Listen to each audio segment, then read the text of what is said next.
in the last session,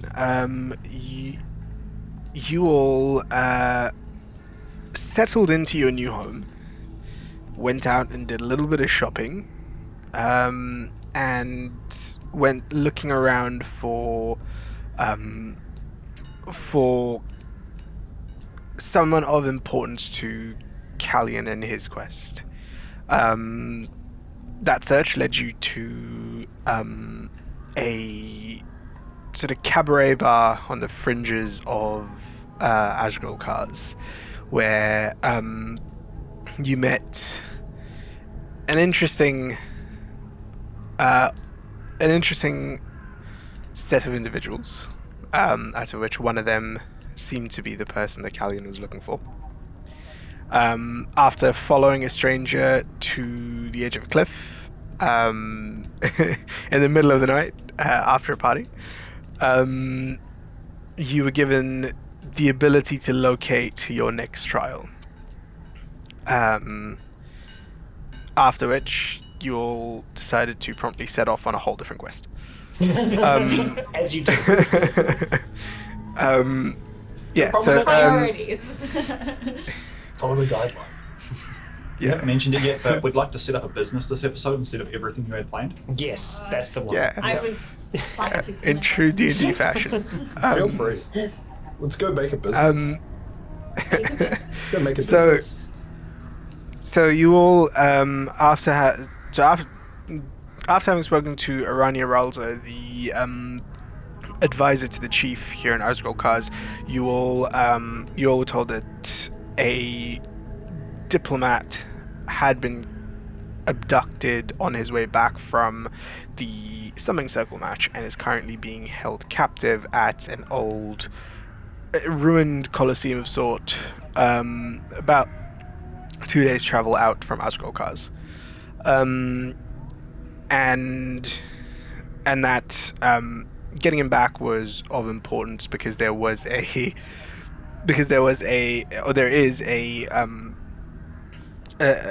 meeting of Asgul Cars and Big Baldur to come soon to discuss the sort of stalling of operations in Downdoor and the supply of Mana Stone.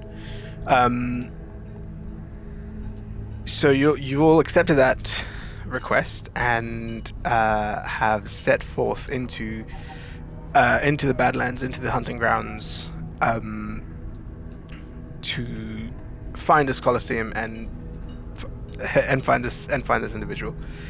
As your search began, or as your journey began, you guys came across the first thing you guys came across was this pit, at the bottom of which there seemed to be something shiny, within a sort of pile of bones.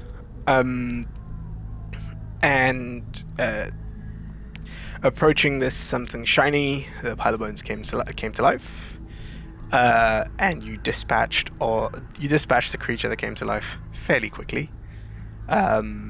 And as the sort of dust settles on the battle, the smell of charred bone fills the air. This large 15-foot tall creature that Hessel stitched up slowly starts to crumble away as the magic fades. And there you are, standing still around this pit. Mason, Callion, you guys are right up at the edge of the cliff where the pile of bones sort of begins, and that's where we're going to kick things off today. So Hessel and I were just kind of still up on the top of the bowl. Can I yeah. just redo Divine Sense just to check if that was the whole of the threat in the area, if we're clear now? Yep. So with Divine Sense, you get the sense that there's still an undead presence coming from this. Well, there's obviously the undead presence that you're aware of, but there's also an undead presence coming from this pit, although it doesn't seem as strong as before. So you can roll a Arcana check, Callion. while Kellyan's still sort of having a short look around, I'll just go up the edge of the cliff or the edge of the pit and just sort of start heading towards where the gold sparkly or the sparkly thing was. If I've got to drop down a lip, I'll just sort of slide down the wall to get to the bottom. Yeah, you slide down the wall, and you start sort of effectively wading through the bits of bone or sort of stepping on them. Stand on top of it. Standing on top of it. It's not like a ball pit. Arena. Yeah. It's not a ball pit of bone. It's you stand on top of the bones. It is. You don't know. It is now. It's a giant Beyblade arena, guys. Yes. Yes, giant Beyblade arena. It's lit at RIP. I love it. They're starting strong tonight. That was quite good. On the It was. of the things that I've said on this show, that one was quite good. That's not bad. You've now picked. Agreed. It's all downhill. Agreed. Yeah, you're all. Alright, well, see you later, Nick. Hey, This is what makes him dies. Oh. Cool. Yes, he started to sort of step onto it and start to walk towards this gold sparkle that you saw earlier. Callian, what was your Arcana check? 8. Ocho. Ocho. It's a pile there's of still a thing there. You don't know what it is. Bones. Yep. So, Mason, as you sort of walk towards this this gold sparkle that you saw, you get to it and you start to move some of these bones and stuff out the way, and you notice the gold sparkle that you saw earlier. It looks to be almost like what you can see of it once you've started to sort of move some of the surface level bones off it, is that it looks like the teeth of a gear. Like a lizard. Sorry. Oh, of a gear. Sorry, I thought you said a gear. Yeah, of a And I gear. was like, a lizard? Yep. No, a gear.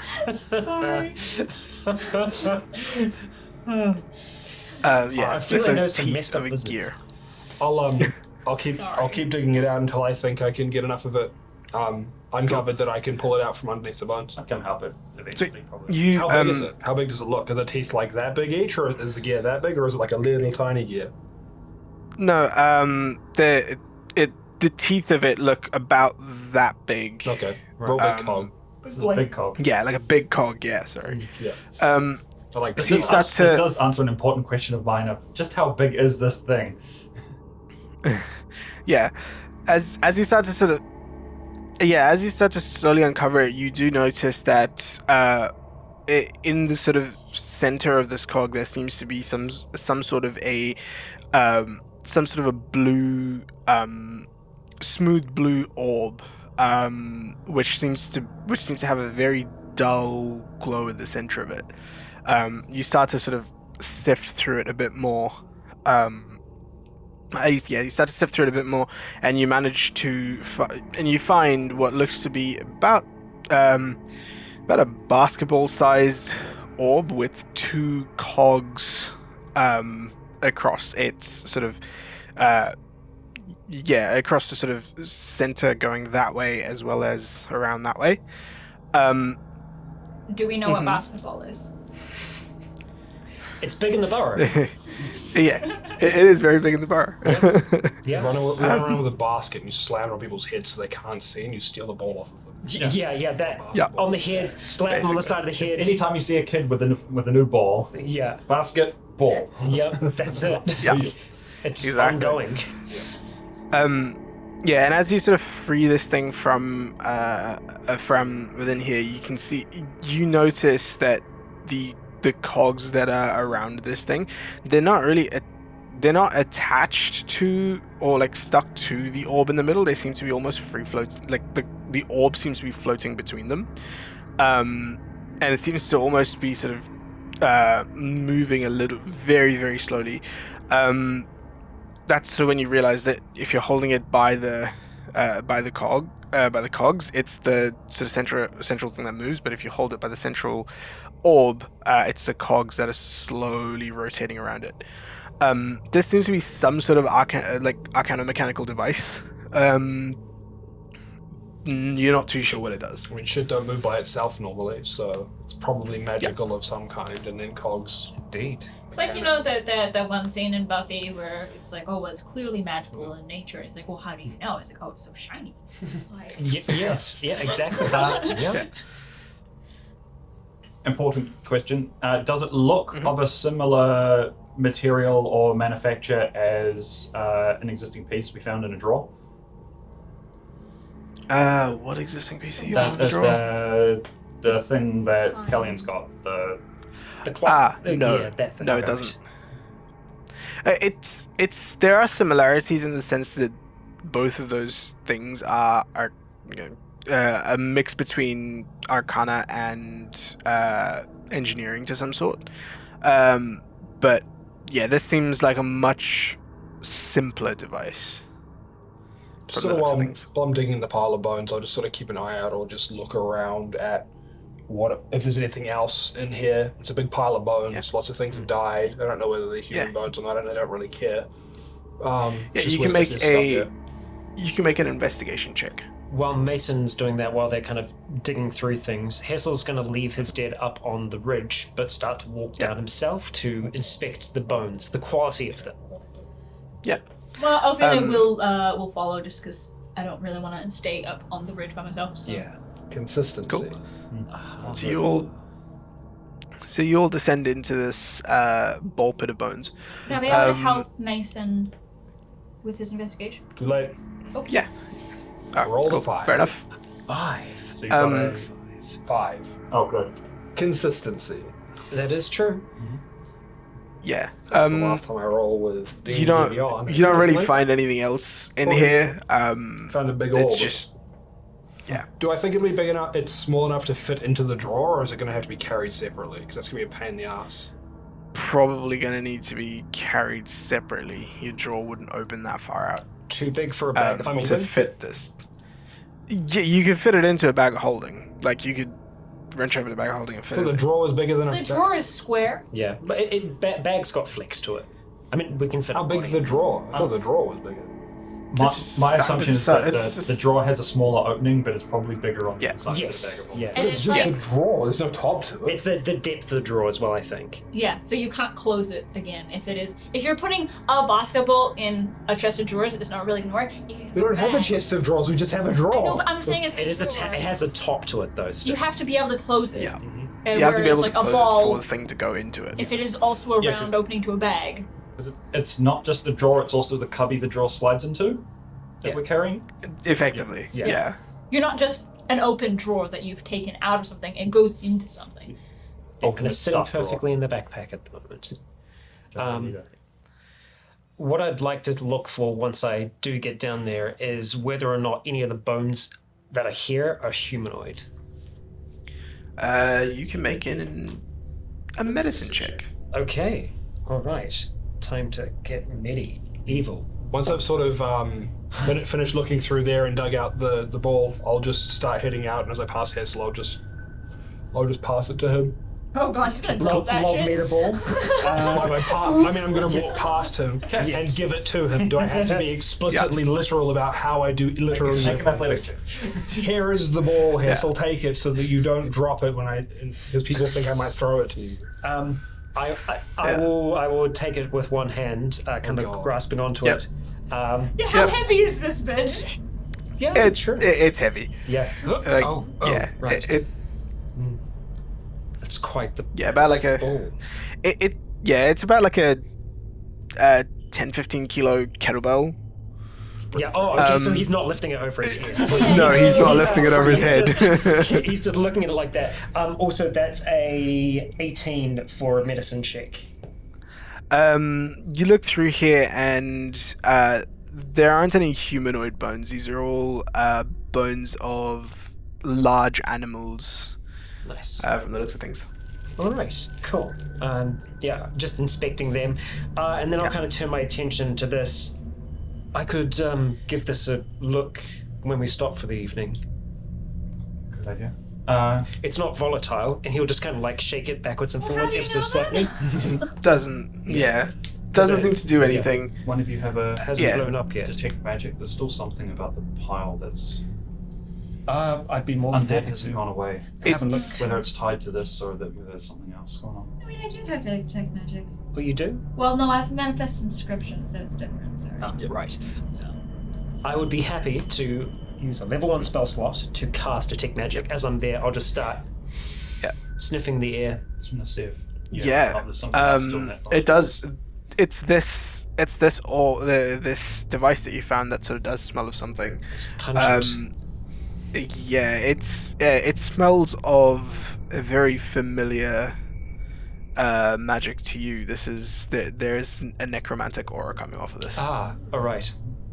Smells sweet. Lilies, I believe. Yeah. Balls must wait. Yes. I believe this is the major source of magic in the area. Amongst the bones, I don't detect anything else magical? No. Okay. These bones are nothing more than those long past creatures, dead and forgotten. But this, I would like to have a look at it once we stop and are out this scorching sun. Better we get it out of the area then. Question. The bone nagas, their corpses, their skeletons are still there? They sort of I would hope they're still there. broke off into little bits of bones and sort of disassembled. One of them was destroyed, but there should be at least 2 corpses that remain. I think I did one. I will just go to one of the more intact ones and see if I can wedge a couple of the big old teeth out of them. Nice. Yeah. If I can. You managed to quite easily because these bone nuggets seem to almost be pieced together from all of the bones that were in here. So they've sort of disintegrated for the most part, also disassembled for the most part. So you're easily able to pick up a fang. This is a Not too perfect difficult opportunity for like Hessel to get like 2 ram skulls and turn them into pauldrons. just to finish the look. Now you're thinking. I'm just going to, as everyone's still wandering around inside the pit, I'm just going to go to the edge, climb out of it, and then just sort of keep a general lookout around the area, make sure that nothing's creeping up on us while we're looking at the. Hey, the main thing is you're trying. Bro. What the fuck? Mace is back. 1 less than my last roll. So 4? Cool. Yeah, the I'm coast just clear. keeping a general lookout. I can. That sure is desert. I mean, that's what passed. Yep. We're going to save dealing with this until we get away, so Yeah. we can lash it over the back of Valto's saddle while we walk, rather than having any of us carry that. That's a good idea. It might be better to know what it is before we put it inside anything extra dimensional. Yeah. Agreed. All right, there you go. I'll just get some rope and Yep. lash it over the saddle and Cool. try and Easy enough. balance it out. After that, Hessel will just kind of walk over to the pile of bones and say a few quiet words to himself, and then Yep. start to march back towards his dead. And once he gets close enough, he will shout to them, "Reload!" And get them to... Yep. And they all reload their rifles. Oh, that's terrifying.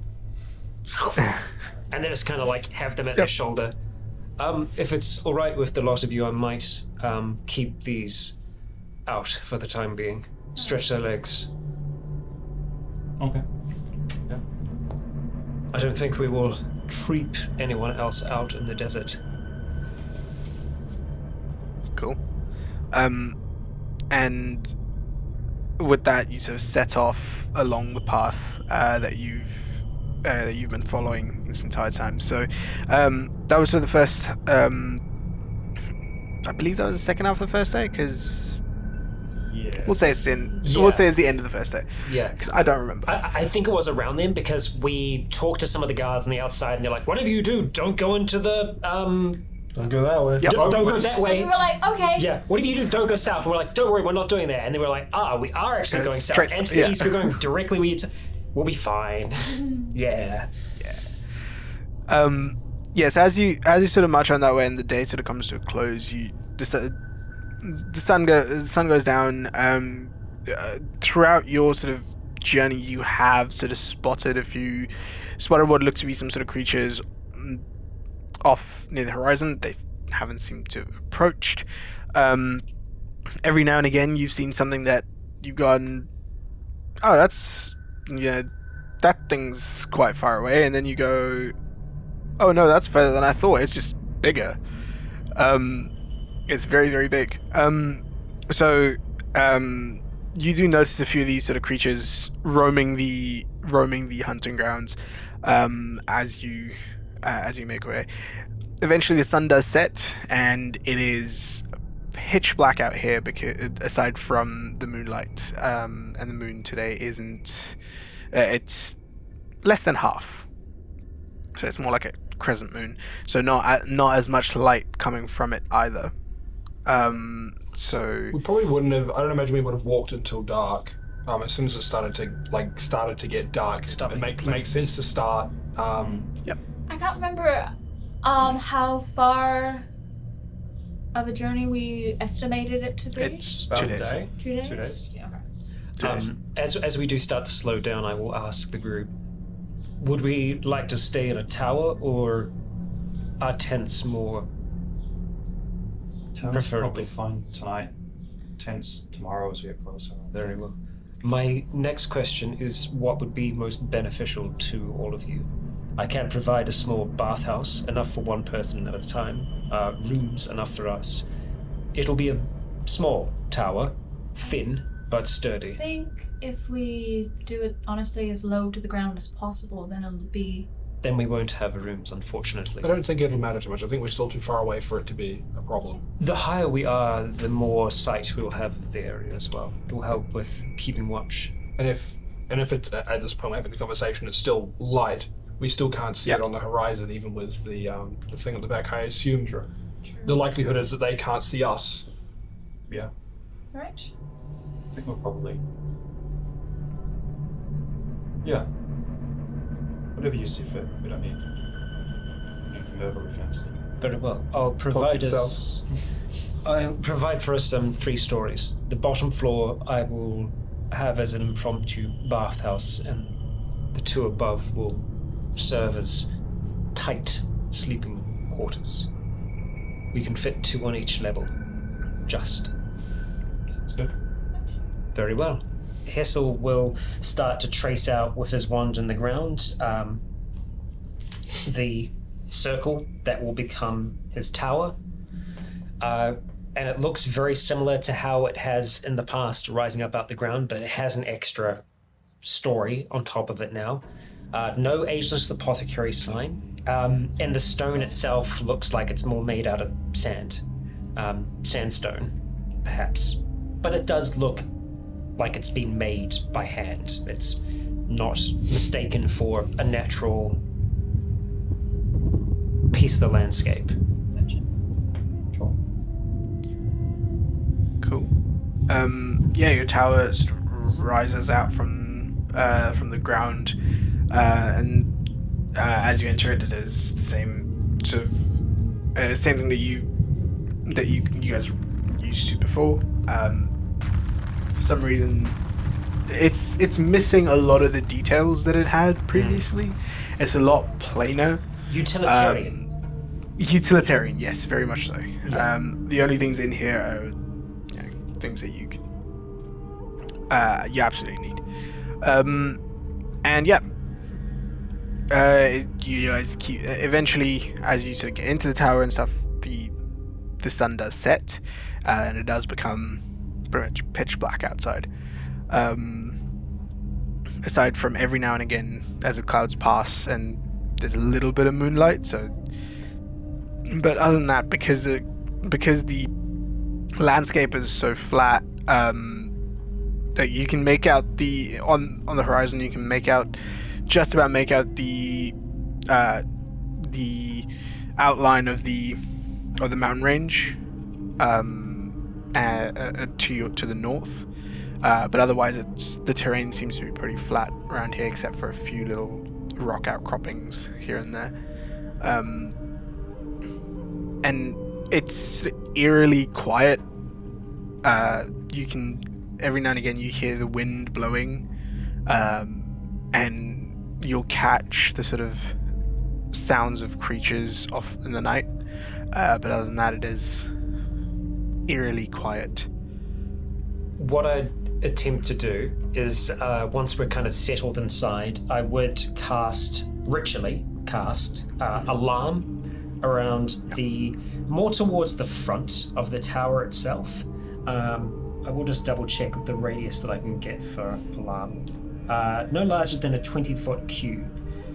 So I will have it covering more the kind of front of the tower should something approach, and I will make it a audible alarm so that everyone will be able to hear it. I'd also instruct Manibus to perch on top of the tower, and should anything approach us during the night that seems to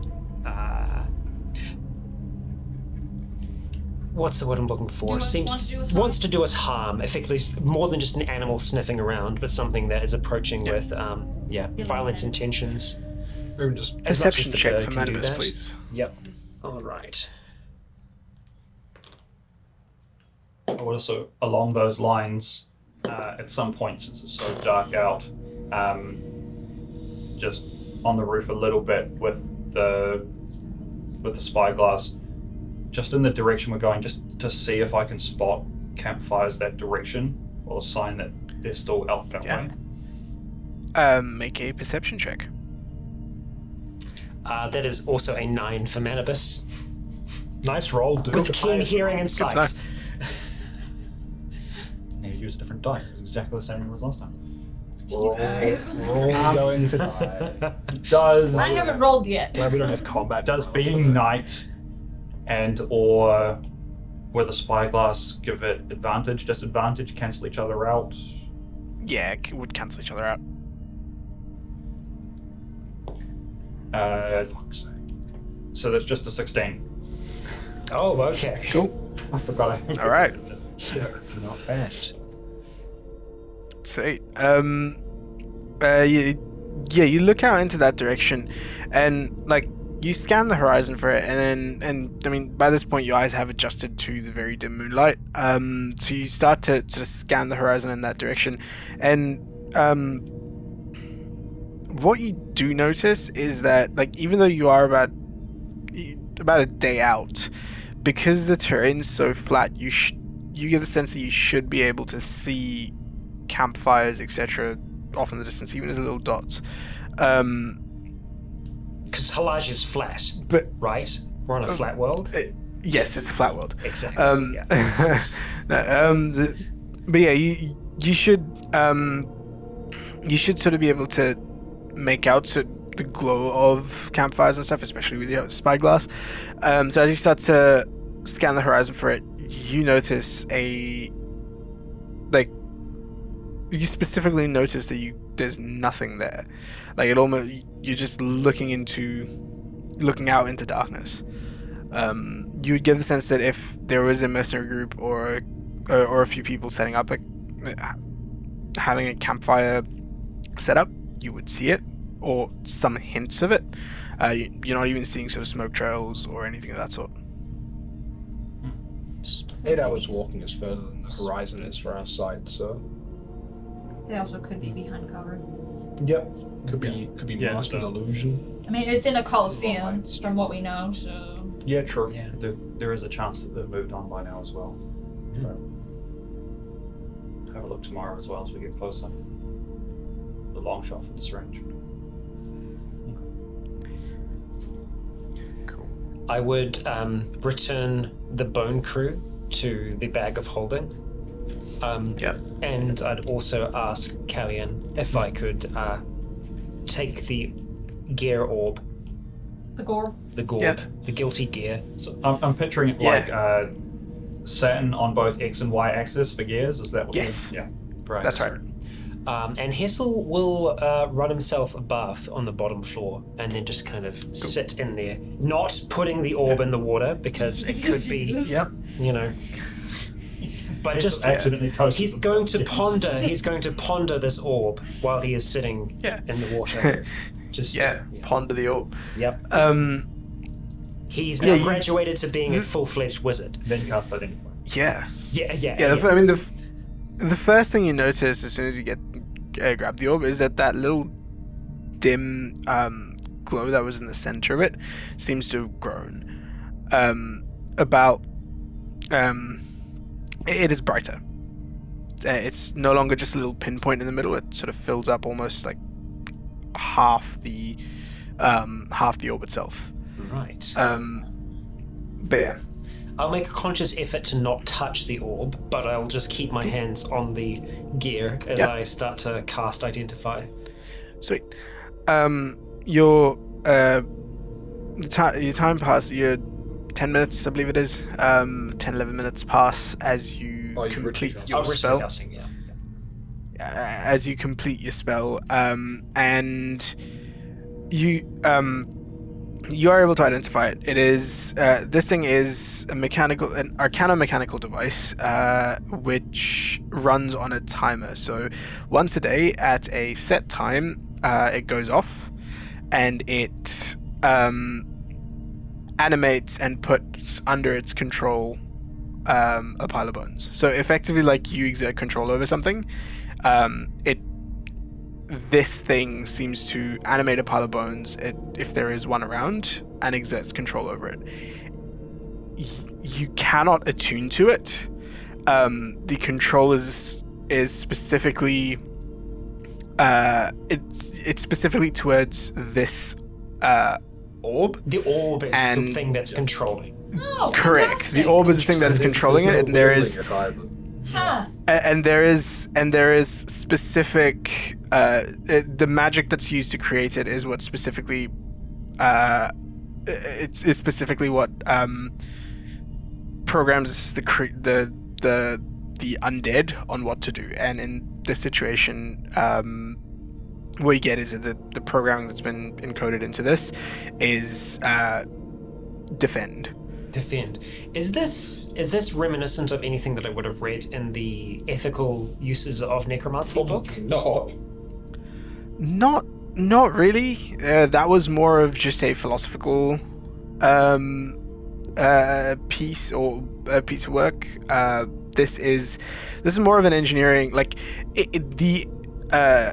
what you're getting out of it is that the orb that's in the middle, that's some sort of a magical component or focus, and the gears. Now that you've identified it, you notice that there are runes on each of the cog's teeth, and as they sort of move around, you get the sense they're effectively enacting a certain line of the magical inscription in the code, which is effectively the code that's been running given a to process, and then it's exactly running a process. Is it reminiscent then of how those kind of drones were being programmed with runes? You know how they had not the mana stones in them, but they had the control orbs effectively. Very much so. Are the sigils the same, or is it more just a similar idea but a different culture? Similar idea, different execution. So it with those ones where it was there was a control orb, there was a central sort of thing that was controlling it.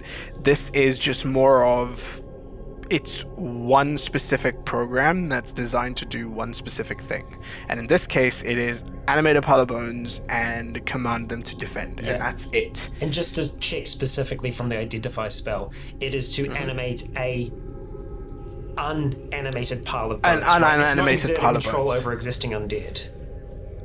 Yeah, that's correct. Okay.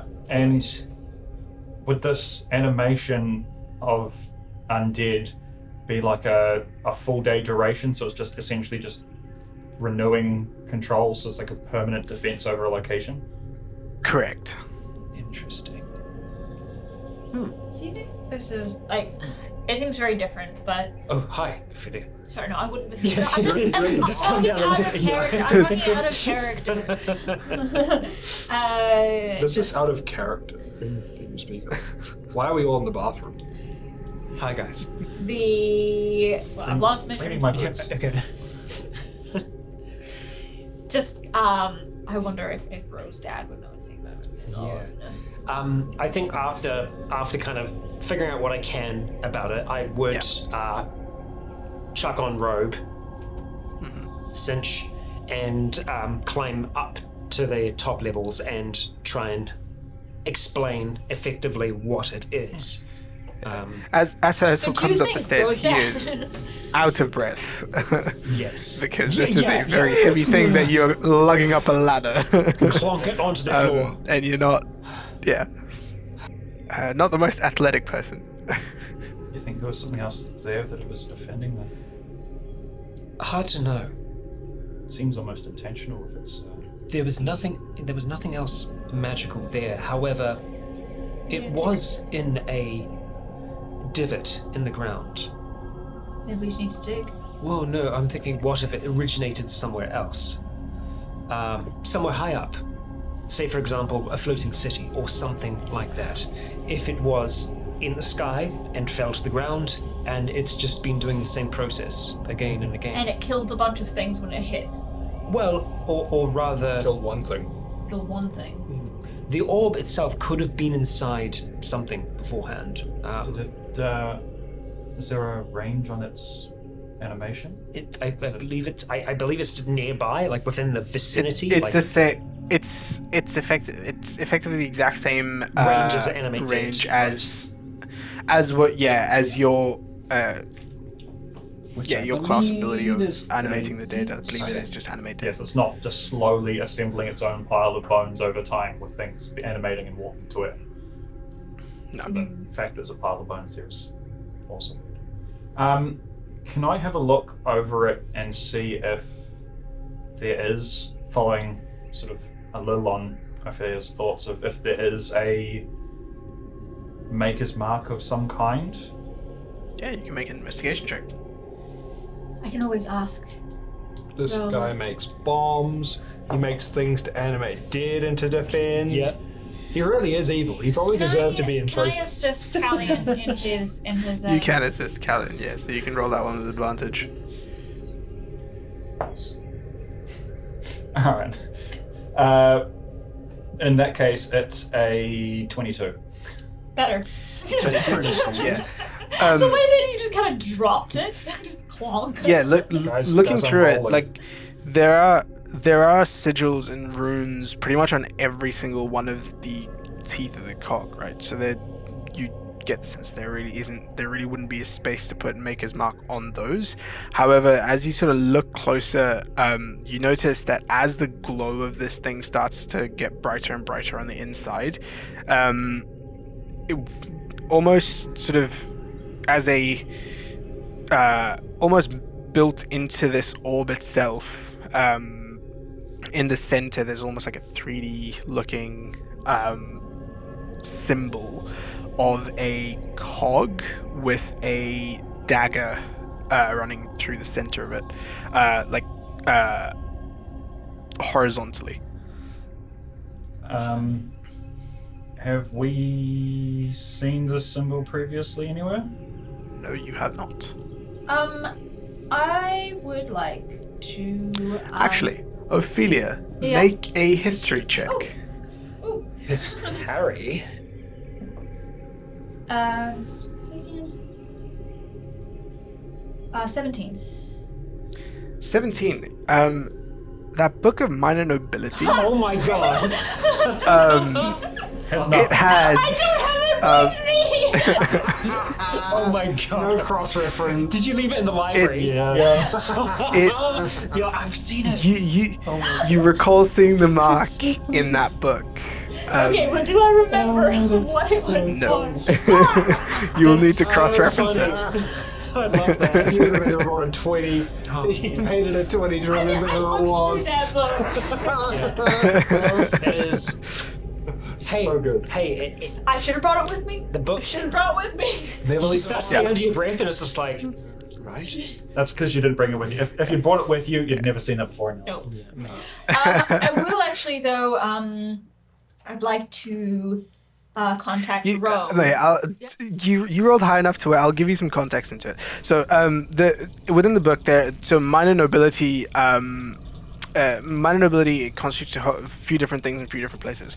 So in Vigboldur, it is where this. It would most likely be some sort of a guild, and this would be the mark of that guild. But you don't remember the names and specifics of it. But that's the context in which you've seen. And you said Vigboldur. Vigboldur, yes. Interesting.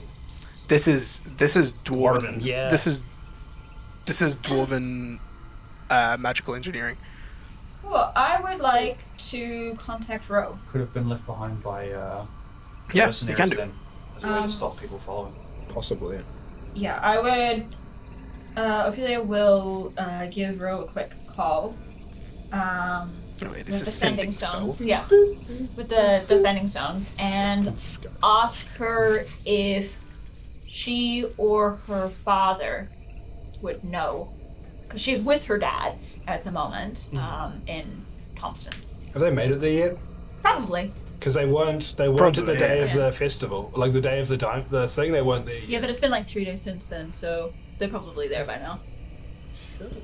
I mean, I imagine. Check. Imagine traveling with 80 kids and a car is probably not quick. Doesn't really matter where they are. Yeah, Because, for sure. Yeah. She'll just ask whether describe the object. You've got 25 words. Okay. She would describe the gear and knife symbol and ask if that her father or her know about it. Cool. There's a moment, and then you get the response that they haven't seen that sort of symbol before. But yeah, there are a lot of different. Yeah, I remember seeing it in your book of minor Guilds nobility. that- I don't remember anything else. You see her and you're flicking through. What? Ro's dad was gnomish. Yes. Yeah. He was Yes, he gnomish, was but gnomish. he was doing a lot of like crafting and No, shit. I know that. What about your the rune site that you've done before? I was thinking about that. Yeah. Could you cast comprehend languages on me? Comprehend languages. Yes, I believe I can. All right. Come here for a moment.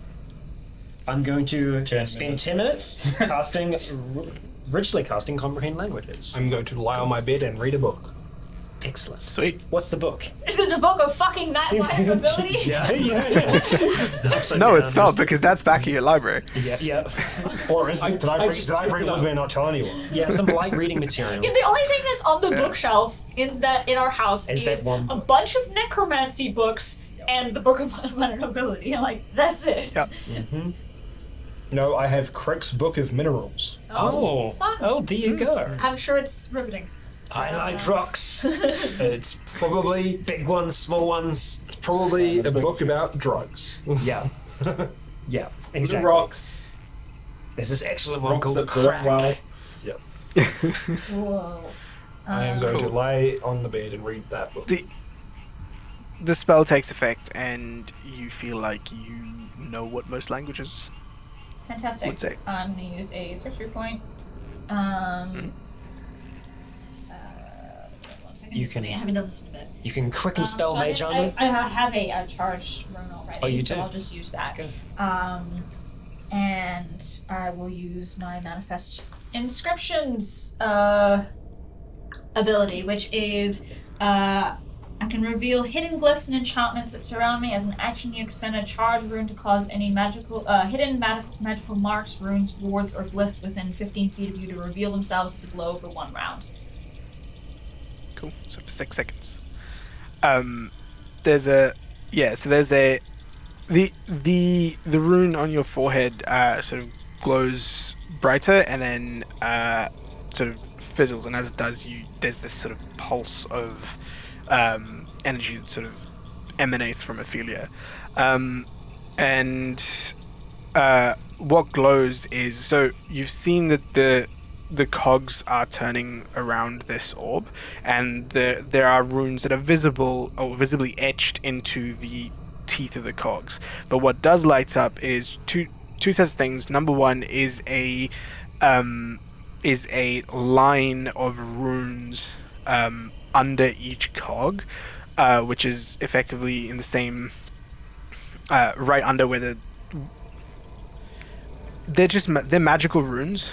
But with your comprehend languages, I'll give you this much: that this is probably where the code, how the code works is, as each rune on the teeth passes over the rune on the actual orb, it effectively has an effect, and the combination of multitude of these effects is what's causing this complex magical ability to be replicated automatically without the need of an actual person casting a spell and This is doing these other things. remarkable. Yeah, Ophelia would just kind of say what she sees, and yeah. There's a second thing. Yeah, the second thing is that rune in the center of the thing, the mark, the maker's mark in the center of it. You can see it a bit more clearly now for 6 seconds. But like, just knowing how this works, Hessel is someone who casts these spells and understands the intricacy of it as casting it by understanding the mechanics of it, as opposed to casting it just through sheer willpower. You understand how complex spellcraft is. Yeah. I don't know, it's just like a bunch of numbers, man. Usually it takes, like, even for the most simplest of spells, it takes some very complex equations to be able to access the weave for someone who doesn't have just a direct tap into it, right?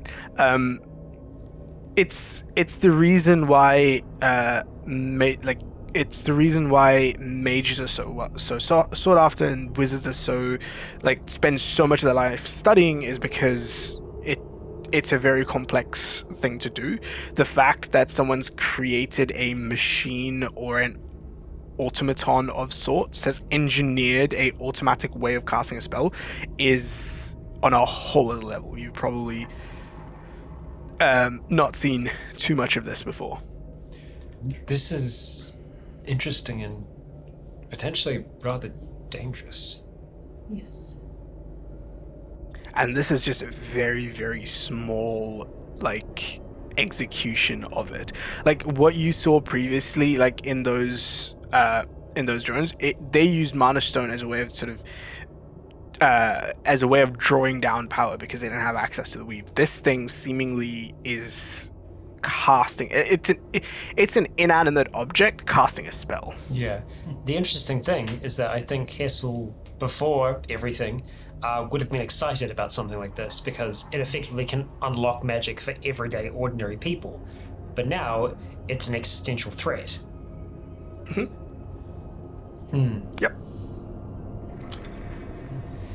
I mean, he might be excited about the potential of it, but I can't really be excited with things. This is basically the closest thing to a computer that we would have ever seen. Yeah. Exactly. What's a computer? Like, We don't know. It's one of the other things that you sort of piece together with, sort of identify, figuring out how this thing works. The use of cogs is interesting because you get the sense a few of these could be sort of daisy chained together, as like the runes going over the runes on the cog's teeth going over the runes on the actual ball is one effect, but you could potentially have two of these link the cogs together, the teeth together, and that could create a whole different slew of effects to make it more and more and more complex. Yes. Ophelia's going to just kind of do a rough sketch in her notebook of the orb and like kind of write down some of the stuff that she could see or whatever, and just sort of map it out a little bit. If this is something that was in possession of the people that we're currently hunting, or even if it's from the same faction, we should be prepared for unusual things. Yeah. Good idea. Yeah. I think you might be right about it falling, just with the... With the right application, this could defend our home. but it would need to be programmed in such a way. It would need to be fixed so that the parameters match what we desire. It's both mechanical and arcane. Is the whole thing a magical item, or could we disassemble it to stop it from... I think if it was Doing in its the thing. bag of holding, then it You could disassemble it to stop it from doing its thing. Actually, It's not- take the cogs off and away. Ah, okay. Yeah, it's not a. Yeah. It's remove the CD from the player and... Yeah. Yeah, it's not a magical item in itself. It's an inanimate object casting a spell because of the way it's been engineered. Yes. And the stone in the center, it's not mana stone? It's not mana stone. Okay, What interesting. what color is it? It's blue, right? Yeah, it's a blue sort of translucent. Think of like a massive marble, but sort of a light bluish color. Can I, if I touch it or whatever, does it feel like glass or crystal? Yes, it does. Like it, but Yes! it's not like. No, it was a question. It Does was it a feel like question. glass or does it feel like Crystal. crystal? Yeah. Oh This is a right, I see. difference. Yes. Sorry. No, if it feels like crystal, but sort of tougher. I think you're right in disassembling this for now, so it doesn't have any strange effects. But But put it in the bag of holding. yes, So I think having it on your horse's back, and then we show up to, see potentially the people who might be looking for it. It's also good to know if we run into more of them that Yes. there's a way to stop whatever they're doing. I wonder if very true. it is specifically bound to necromantic magic, or if it could be changed. I mean, the theory would work, I guess, for other types of magic. Is the spell on the cogs on the ball? Just put on a different spell. Or you might be able to swap the cogs. Like, put them so that they go in a different order. Yeah, so you might have a library of them, or combining them with other ones has different effects. It's interesting. It's a language almost, a complex one. Right. Well, It's the thing about the runes on it is that they use the same sort of base runes as the ones that you use in your spells Hessel. Yes. Difference is that they aren't strung together the same way that you would in your equations. It's almost as if you kind of have to learn a whole different way of casting magic in order to be able to create these things. it's like reading one language that is like Japanese, that is an up and down versus side to side. It's more like it's a programming language. Like think about like C++ or Java. Yeah. Well, which yeah, is I totally like know it's so still much about those. Well, that's well yeah. that's So an it's example. exactly the thing, right? So if you look at those, they use English alphabet, but they're strung together in ways that you just wouldn't even like. Yeah, so you can recognize the There's symbols, specific but you have syntax. no idea what it's doing. Uh-huh. Yeah. It's like when I'm Exactly. reading math. So I'm like, yeah, those Yeah. sure are numbers. When most of it's not numbers anymore. It's Yeah. all just weird symbols and letters. Is Yeah. disassembling it as simple as just yanking one of the rings out of orbit and just pulling it off? Carefully yanking on it. It seems like it, yeah. I would attempt to cautiously remove a cog. And it takes a bit of force, but it does come off. And as soon as the first ring comes off, the second one just stops. Right. Well, I don't think it will reassemble itself unless there's a program for that. But And the glow in the middle of it fades. yeah, I think I'll still have room. something Yeah. worthwhile for us to look into. And if we are to ally ourselves to one faction more than the other, this is information and perhaps technology that would make a great deal of difference if it was known to the. And if it was Yes. use it to conjure food or make plants grow or There could be many applications for it. put a shield around the city, protect the people, Mm-hmm. Question. and horrible things. Yes. The dip in the ground where we found this thing, it seemed like that had been there for a good long while. Yeah. Seemingly. Likely it was left by the people we're following. So It would have taken. Maybe on the way back we can go and check and make sure that there wasn't anything we missed. We are a rather Have extraordinary a look. group of people, and I don't think anyone would have just stumbled upon it. Or if they did, they would have added themselves to the bones that were there. I found no humanoid remains, and I suppose it's difficult to know exactly how long it could have been sitting there for. Everyone make I'll say investigation. Right. As you're trying to sort of piece some of these things together. Oh man, that was nearly an 18. That's not good. That's a 13 for Hessel. 19. Nice. Sweet. 13 as well. So No. just from your expression alone, Nick, I'm Yeah. gonna assume that it's a no. He's in the other room reading a book. Yeah. Yeah. Yeah. It's another 5. Just sort of talking through this sort of stuff, something just immediately grabs your attention, Hessel, is the fact that this thing was, from what you got, this was casting that spell once, and exerting control once, but there were 2 bone nagas that you fought. There were 3, There were wasn't 3. there? Right? Oh, sorry, 3 bone nagas Yeah. that you fought in the pit. Right. Maybe there's others. Or How long ago was the kidnap? how Was long? it- Is it long ago that it's probably been 3 days since they passed through here after the kidnapping? Oh, because it was it was after the event, right? It was after the gala. It doesn't say that it was necessarily Yeah. losers control. No, sorry, I was, I think information was, in the sense that each of these things can probably animate and control one. Oh, there should have been Creature. more. Yeah. There should have been more. Okay. There are most likely a couple more in there. They're probably just buried.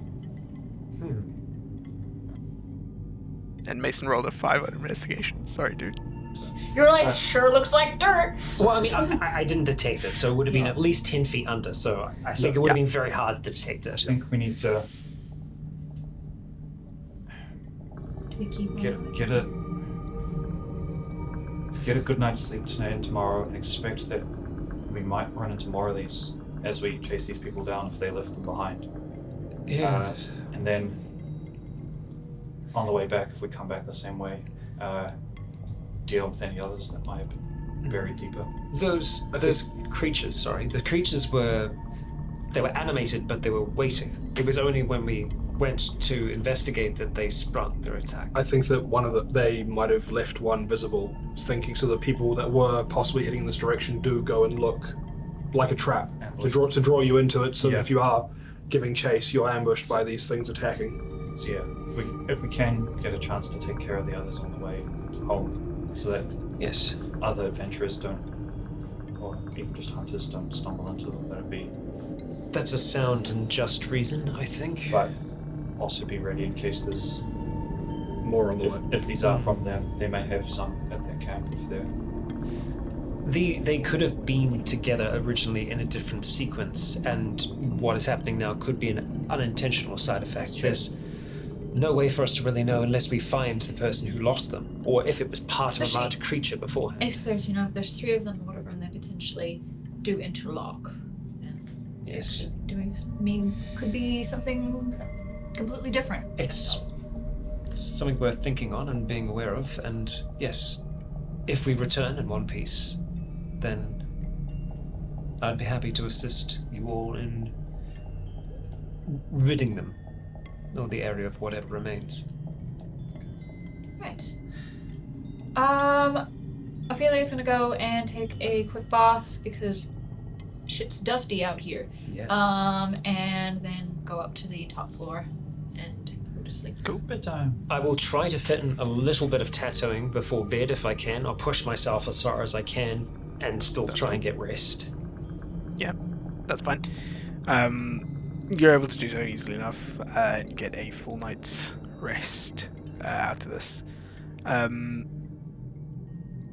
Roll a d20 for me, anybody. I got it. Oh, I'll do it. I've already done it. I said I was doing it. You made the call. Here we go. 5? Here we go. Yeah, that's what I thought. Oh my god, of course. That's a natural 20. What was it? It's a 20. Nice. Yeah. Fucking hell, Cool. of course it is. Of course it is. Yeah, the night passes without incident. Oh, there you go. We get a The good night night's passes sleep. without incident. Man. Way to go, Yeah, next you get a good night's sleep. Uh-huh. So would I be able to get Yeah. maybe like 2 hours in? Yeah, I'll Looks say like. get 2 hours on. Alright, cool. I've got 2 hours. No, sorry, 3 hours. No, 2 hours left. I will mark the weird gear thing in. Let's see. Weird gear. Yeah, I feel able to go to sleep, cuddling the phoenix egg. Hey. Sweet.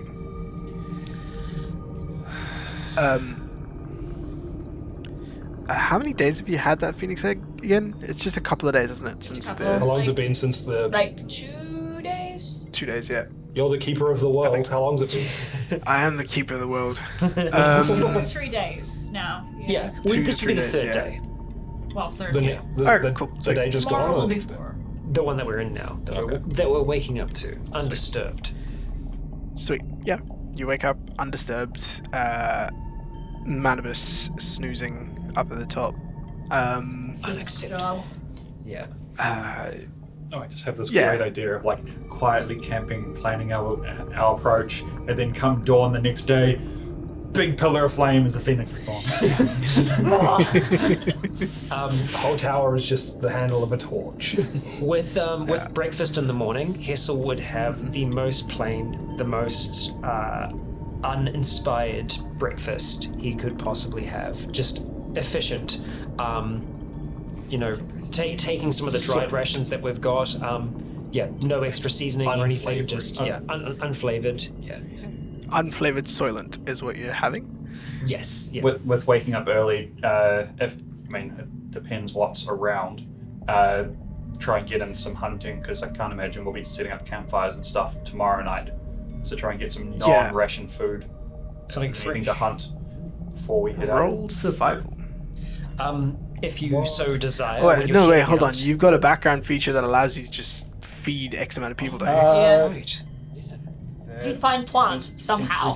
Are we going to use a background feature? What the? Haha. Probably shouldn't use We mine. just find occasionally. Probably shouldn't use my one. Criminal. Aha. Where is background features in this? 'Cause My criminal contact's dead. I think features and traits. yeah, Description. features. Description. Oh, Description. Right.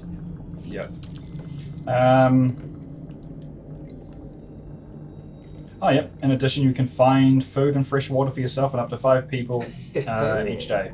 Yeah. Callion. Yeah. What are we You go- stalking? you go out Who hunting. even rolls a survival check? Not us, that's for sure. You go out hunting and you find some like larger lizards that you're able to hunt and bring back. Tyrannosaurus Rex. Pretty Yeah. large lizard. It's just like a really large chicken. No, sort of more like those sort of Komodo dragon things. Oh, nice. Yeah, so you managed to find a few of those. He comes dragging back this Komodo Yeah, dragon. just like the two, bushman that like comes out he's of the got two wild boar. Komodo dragons. More like a monitor lizard. Yeah. Yeah. Yeah, but Callan comes back. You hear the door open, and on his back he's got food, and he's managed to. Yeah, and you've managed to sort of just. So what you've done over the course of the night is dug out a little bit of space, found some leaves and foliage and that sort of stuff. Sort of set them down in the middle and put a bit of parchment above it, and cover that hole and put a little stone in the middle. So it's sort of created just off of condensation, some water. enough to sort of refill water skins and, well, not fully refill, but to an extent. Yeah.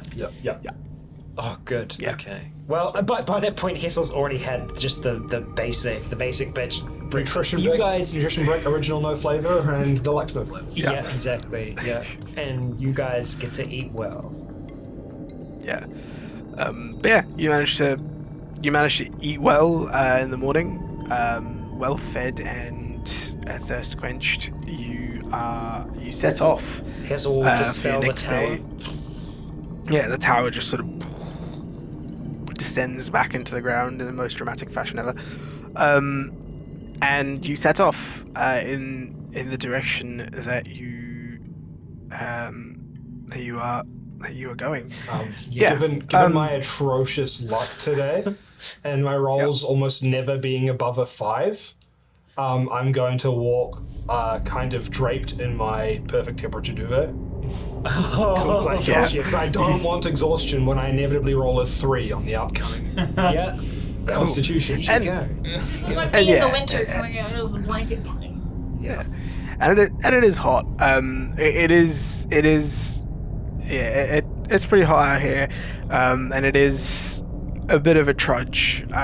So I'll get everyone to. So for the first half of the day, I'll get everyone to roll Constitution. What I'd like to try I would be all good, yeah? What I'd like to try and do I feel as you're well fine. is when it's kind of getting to that hottest point of the day, I would like to try and summon my wall of water so that we get a chance to kind of cool off a little bit. And Yeah, it's sort of more the trek in the heat that's getting to the the heat. Yeah, is a problem. But it's more sort of trek in the heat that's getting to you. If you're not affected by the heat, but you are, it is still you've walked. tough going. You've walked these distances before. It's fine. I was gonna say, if I do prestidigitation on everybody, like to cool down like their hats or cloaks or whatever, would that help a little bit? It would, but not enough to give you an advantage. Nice. God damn Hazel. Okay, then I probably don't need to bother. Yeah, Hazel's surprisingly looking okay today. That's going to be a 21 for Hazel. Nice. And Callian? Perfect. You guys are fine. You managed to sort of trudge through it. Conserving your water. Yeah, Mason's just got his perfect temperature duvet on, so he's feeling fine, not even breaking a sweat. He's good. And I mean, I've been camping with that, someone that's brought a duvet before, so this is legit. Yeah. Temperate. Yep. You are temperate. And sort of with that, the first half of your trek comes to a close. Can someone roll me a d20, please? Do you want to do it this time? Sure. Here we go. 15. 15. Cool. Let me consult my handy dandy table of fun things. We find a table Of fun things. There's some Play-Doh, party hats, bucket of Lego, macaroni and Made of sparkles. Lego. Bucket of Lego made of Lego. and some juice boxes. Yep. Yay. And a whole load of PDA. Juice box is fun. Yep. I mean, it can be because you put the straw in when it's empty, and you step on it, and you shoot the straw. Once you drink them, you can reinflate them and use them as little squirt bottles, squirt guns. That too. Or you just inflate it, and then you jump on it, and it goes. Yeah. Yeah. I think you guys are talking about very specific experiences. Oh yeah. Yes, being a child. Just being a child. Yeah. I just played in the dirt like a normal child. Yeah. Being a destructive. And after you finished in the dirt, you come inside and get a juice box. Yeah. I also played in the dirt and threw it at each other. You, as the sun comes to the top of, so the sun reaches its peak, and it's the heat's starting to get pretty bad. You guys are managing it pretty well, except that obviously Ophelia and Mason don't have a care in the world about the heat, but you guys are managing it pretty well. As about half the day goes by, you notice you sort of cross into an area where, you can see off in the distance what seem to be almost canyons or ravines. so you sort of crossed out of just the flat plains, but you're now in sort of more of a, like, you're at the top of these ravines. As you walk through them, you can see them off in the distance. Just like one big mesa, pretty much, and then dips down. I grab my And just like crevasses and stack stuff. of blocks. Yeah, like looking at it from a distance, they almost look like cracks in the ground. But so as you get closer, you can tell these are sort of ravines in the ground. And you can see there are sort of bridges here and there to allow for people to cross. So people have been through these areas before. But yeah, you start to notice that sort of stuff. You eventually get. Sorry? How wide are they on average? Or what is the range of widths on them? So on average, they're like they're wide enough for because these are rope bridges. These aren't trade routes or merchant. No, I mean merchant the ravines, the cracks in the ground. How wide are they? Like, Oh, like okay, how far across are they? Just how big are them? I'll say about 200 feet across. Okay. 250 feet across. Big chasms. Yeah, big chasms. Right. So I wasn't sure whether you meant like thin, deep cracks, Fissures and stuff. Yeah. No. So these aren't. So they're actual ravines. Like if you look down, you can actually see all the way. You can see the bottom, way down a bit. Yeah. But yeah, the bridges themselves. These are sort of more the sort of rope bridge type things. Again, these aren't designed for carts or heavy animals or anything of that sort. It's more so designed for people crossing over. So it's one of those where it'll take the weight. You get the sense it'll take the weight of about 3 people at a time. We should probably just do most. one at a time. Spread each other apart a fair way. Why don't we just cross one at a time? Yeah, that's what I was saying. Yeah. So you get to one of those ravine. So you get to one of those sort of bridges, and so you're trying to make the crossing. Who's crossing over first? Well, we need to have a conversation first. Yeah, Oh, what's go for what's the plan? I'm a little bit worried about the animal and its weight on these bridges. You said, like, do they look like they could support?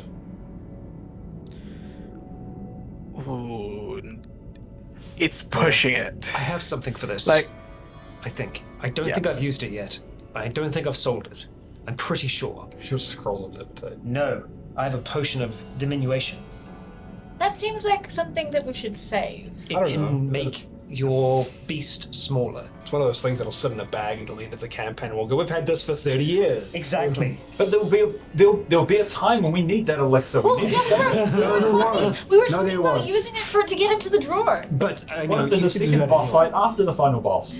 There are limits to it, but it lasts for 1d4 hours, no concentration required, and it'll make your beast smaller. And the items it's carrying? I imagine yes, it'd Yes. work like equipment. Let Wait, me. do we need that corpse? Yeah, but we would have to carry all of the things Yes. in its armor. Why am I looking for it? Here I thought it was just spectral. we go. Kind of. So this what? It's probably Yeah. real. Just can be summoned and do something. So he is a face spirit. I don't know if a face spirit creature still weighs the same as a regular horse or not. True. I'll say it does, because you're basically summoning as per the spell, you usually summon like a horse or a pegasus or something of that sort. I believe it is. It's fine. Is that fine steed or fine greater steed? Fine steed, yeah. Yeah. You're basically summoning a creature you can ride, so it tends to. Yeah, it is a Horses physical be beast, heavy. not spectral. They do, yep. Horses be very fucking heavy. Well, this will make it smaller, and it should theoretically be enough to allow it to cross. It would be about the size of a large dog.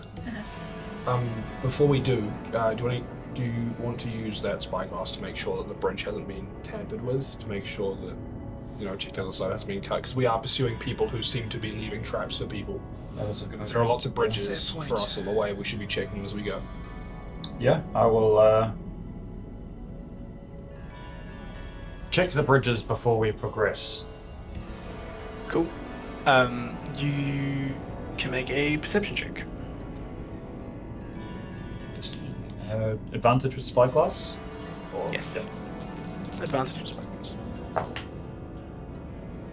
Does 27. Yeah, you look across it, and it doesn't seem like it's been tampered with, but but you do notice that there are a few planks on this bridge that could potentially be weaker. Again, they're not tampered with; they're just worn out from age and the weather and wear and tear. No, I can make this easy. Yeah, I can dismiss him as an action, and then once we're past all of this, spend a spell slot to resummon. His equipment stays behind though, doesn't it? I believe you and I had a conversation about this at one point. Yeah, About the So if you could, some if of you the could refer stuff- back to that one. Yeah, we'll just pull up the tapes. Equipment would stay behind, so if we're able to get some of that temporarily into a bag, if there's space for just across I a... think you I have some space in mine. should still have some space in mind. That would be the easiest way to go. I don't have like 5 sets of armor in here anymore. How much is biting weigh? Yeah, you got a whole summer. Yes. Yeah, whole summer's way That's the whole thing in my head of like, summoning him's great, but he's got armor on, which is cumbersome and Hey, heavy. did you know we have a breastplate of lightning resistance?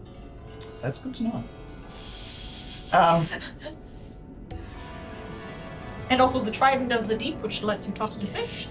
We have someone for that. Yep. Yeah. We've got a Hessel. They might be dead, but they can still talk to fish. Weighs 80 pounds. 80 pounds? Yeah. I mean, I can take 80 pounds at the moment. Okay. Yeah, that's probably the easiest way to do it then, rather than That's way less. using potions. Yeah. It's not super heavy armor. And Yeah. I will be ready should you fall. If anyone falls, there's a new spell that I have that I could make use of. Right. But it's more of a preventative, I suppose. If I'll you go first. if you do fall, if you start to fall, make yourself as wide as you can, or just don't fall. Okay, I can go first. Shall we go like lightest to heaviest so the more majority of people can get across just in case? You can go first regardless, Good plan. I imagine, but that way it sort of... I've if it already is- established. soon. I've already established that Yes. Ophelia is not afraid of heights. I wish you good luck. Dismissed you. You dismiss your steed, and as it sort of disappears, you get all of the equipment sort of just clunks down to the ground, and you slowly start to put it into your bag. And as that's happening, Ophelia, you start to I'm just gonna kind cross. of test the ropes real quick first. Yeah, you test the rope real quick, and again, it is a rope bridge, so it is one of those like really nerve-wracking experiences of crossing a rope bridge. Like, She'll just take it slow and like test the things. So you slow, methodical as you start to sort of go across it. Because Callian noticed the sort of weaker planks, you know which ones to avoid. So I'll say make a perception check with advantage, just to make sure you avoid those planks to get across.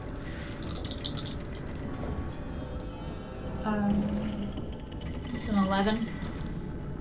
Yeah, good enough. It's again the DC is brought down to 10 with Callian sort of noticing which ones are broken, and that also gave you advantage. So you start to walk across. It is so as you look down, like there is a little bit of space between each of the planks. So as you sort of go across, and the wind sort of starts to sway the bridge a little bit, you can hear it. So you can hear the wind now howling within the ravine below you. and it is a very sort of nerve-wracking experience, despite the fact that you aren't really scared of heights, or you're not sort of terrified of heights. It is still very, very nerve-wracking. But it takes you about 5-6 minutes. Actually, no, you rolled 10. You rolled 11. It takes you about 10 minutes to get across. To get across this bridge, very, very slowly, methodically, double-checking which plank is which. Like, at one point, you are about to step on a broken one when Callion sort of lets out a sharp little whistle, letting you know to stop, and you realize that's one of the broken ones, and then sort of cross over that one. But yeah, eventually you make it across. What I'm gonna do as I go, the ones that Callion has pointed out, and the ones that I know that aren't good, I'm just gonna take a piece of chalk or something and just mark them. Yeah, cool. You managed to mark them. Cool. That makes it a lot easier for everybody else to cross because now you don't have to. I'm gonna say that reduces the DC even further down to like. That's good because 5. I'm not well known for my athletic ability. I'm still going to fail. It's all perception. I still roll too low. We'll see. So, next person over, roll it. Hessel will he'll go next after putting the last few pieces in. All right. Yeah. See you on the other Roll side. perception with advantage. Can I hold the bridge steady on the other side? It doesn't really do much. It's a long bridge, and it's yeah. I don't weigh a lot, but I'm carrying lots. Roll better. Your DC's only 5. Oh boy, the first one was not good. That's a 12 though for Hessel. Yeah, that's fine. Yeah. The DC's been reduced because of because of Ophelia marking it. So you managed to cross. It takes you about I'd say about six odd minutes to get across the bridge. Yeah. You're Nice.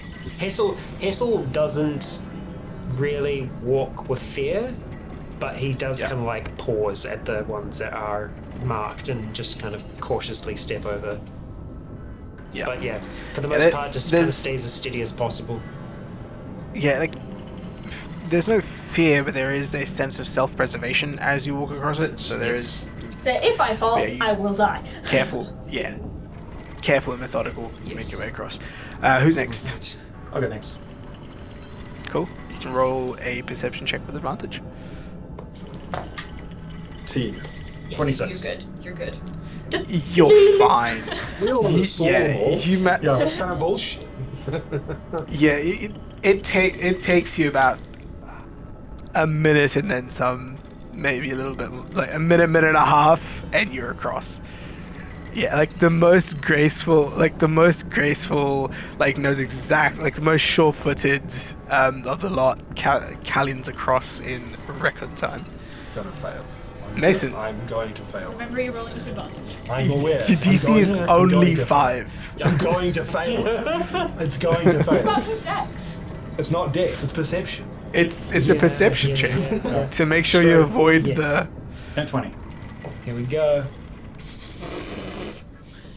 It's higher than what it needs to be. It's not good. Yeah. Cool. It's a total of 12. Yeah. It's fine, Yeah. One of That's them is right. a It takes 2 and it- one of them is a that's 3. I tried really hard to fail that. That was pretty much what mine was as I well. tried really hard. Yeah. Yeah, you managed to get across again. It takes you about 6 odd minutes to get across, but you manage to cross it. It's one of those things where, like, being the heaviest of the group, as you sort of start to step across it, you feel the wood beneath your feet sort of like strain a little bit. The bridge sort of bows down to you quite a bit more than everybody else's, so it's a little bit more nerve-wracking to get across it. Again, obviously you're not afraid of heights per se, but it is still a very nerve-wracking experience to go across.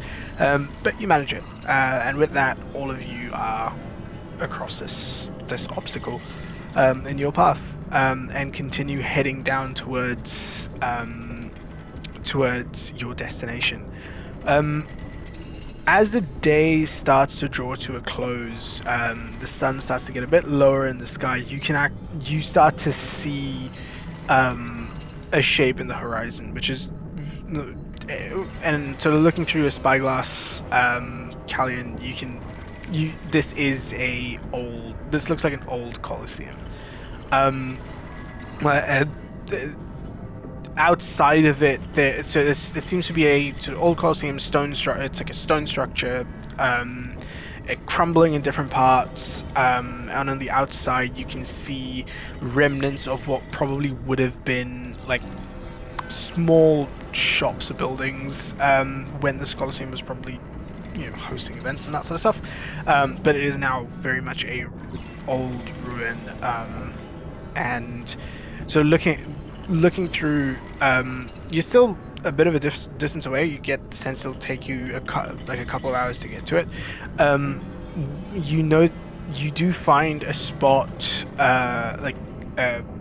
it's one of those sort of pillars of stone kind of thing that you've seen throughout these areas before. There's a rock formation with like massive sort of flat rocks, almost looking like they're stacked on top of each other, nearby to where you there's a few of them nearby to where you can actually sort of either camp out behind it or get on top of it and get a bit of a lookout. So you've noticed a few of those, and you notice the Colosseum there, but you get a sense it'll take you about a couple of hours to get to. About 5 kilometers away, as far as you can see with regular eyes on a clear day. Yeah. So you get the sense it'll take you around about a couple of hours to get to these outcroppings where you can clearly see this Colosseum, and actually conduct any sort of scouting from. How long do we think we've got left of daylight? At this point where we realize that not too far away there are some places that we could camp, but there's also places a bit further on. I'd say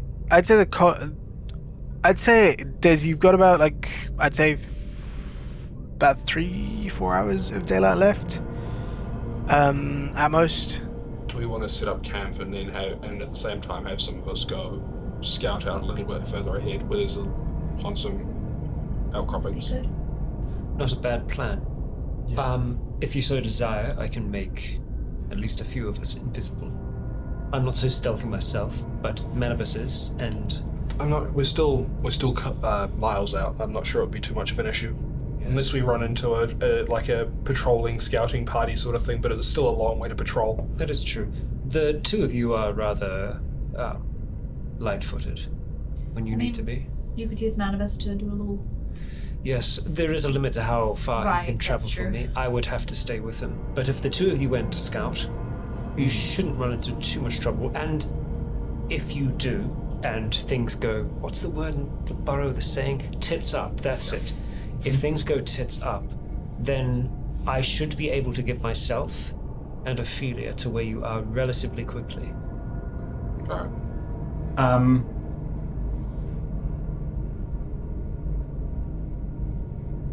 Yeah, and I also think we should get an earlier night and head out Yes. earlier in the morning. Maybe before dawn breaks. Perhaps before you leave, the two of you should consume sustenance. I've noticed that whenever you eat, you always seem to be more alive. We have some lizard left over. Yes. I'll take a snack while we're walking. If it's going to be, because you said it's probably like an hour or two to some places where you can get a better vantage point. If we go, if we leave it too long before going, it'll be dark before we get back. So it'd be good to get back while there's still some light and easy to find our way. My next question would be, should we use the tents tonight rather than tower? Yes. Well, myself and Ophelia should be able to set those up without too much trouble. Yeah, these are fucking nerds. You're like, no, this hole goes into this hole, I think. You said there was a place nearby which looks like it's relatively obscured. Maybe you guys head over there. Yes. And I point at the place. A good spot. So I would want to if going out scouting, I'd head there and drop off a lot of my stuff. So I'm just going on with bare minimum stuff to keep light and quick. If Callian or you guys find us, and it also resummon. Camping bit. Resummon Volta as well. Ah, good. Yep. You resummon your steed. And I'd strap all the gear I'm leaving off on the side so that if something does go wrong and we're still within range of him, he can both come and bring Sounds good. stuff. Yep. I'll take most of my equipment off as well, like the backpack and stuff. I'll just leave the sword strapped across my back. Oh, the final thing. If something does go wrong, you do need a way to be able to convey to us that that is happening. Your light is relatively bright, the light that you can create. Would I be able to see that from this far? Depends on how dark it is. Yeah. Whether it's obscured. Yes. I don't know if we'd want to set up a big light either, because then that would bring attention to more other people. No, it's more if things have gone the absolute worst way possible, which I don't think will. And same for us if I've done the flares before. How far in terms of like weird space distances of miles would it be to get to like these good vantage points of? No, I have no idea. If we use the approximation of from us to the Colosseum, it's 5 kilometers. How far in between? How many kilometers? It's not too far. That's as far. It's on flat ground. It's about as far as you can see to the horizon. I think if it was like completely pitch black, if 2 you kilometers Yeah. to the vantage points. Sure. Yeah. So like just under Call halfway. it 2 kilometers to And that means that the that. getting there is probably somewhere between 2 and 3 hours. I think if you used light on the end of one of your arrows and sent that up into the sky, even at a distance, that would be visible. Like, you can see flashlights from far away when there's no other light sources. So How really far dark. is I'm guessing like 5 kilometers. I mean, this is like it's about 2Ks. yeah, about 2 Okay. kilometers ish. I don't know. I'm just going off of weird arbitrary math to get a general An range idea. of how far away it is. Yeah. A kilometer is Yeah. 0.6 of a mile. So unless we're at the very outer limit of that, I can still contact the fine steed. Nice. I've got a mile range on that. All right. Well, I wish you Cool. both That'll luck. help. Do you know if you feel when that drops? You we would. connect? Yeah. I'd say you would. As worst case scenario, we could always run back the remaining 400 meters pretty Yeah. bloody Yeah. quick. Yeah. And then alert people by get air steed. Yeah. So I'm basically like taking a weapon, a spyglass, some climbing stuff, and like not much else. Like leaving Cool. like backpacks and heavy armor. So I'm not. Do I have a Yeah. do I have a smaller backpack that I would have used to have had stuff in that I could, I guess, pack stuff into? Absolutely. I'll do that, and I'll just wrap it in my duvet so the climbing gear doesn't clink together. Cool. Just Sounds to, good. just to obfuscate some sound some more, and I'll just chuck it on my back. Yeah. Nice. It's also your all of the stuff in that backpack is also very temperate. Yeah, that's true. And it also does help that you're not carrying 15 meat hooks anymore as well. I got rid of most of them. Yeah. I've only got one. Yeah. Just the one for meter. emergency. Just for special occasions. Yeah. When someone needs to be hung up by their shoulder, Yeah. have We have the technology. we have the technology. Yeah. Cool. Sweet. So you guys head off. The two of you head off while Ophelia and Hessel figure out how to set up tents. There's 2 tents. I've set up a tent before. I'll get. I mean, you've I'll also, get- you've also, Definitely you've also been around us while we've set up tents as well. Yeah. Like it's like we I'll have get you camped guys out. to make a survival check Oh, with fantastic. advantage. God, it's gonna be a So pain. either one of you can roll make a- it with advantage. With disadvantage, yeah?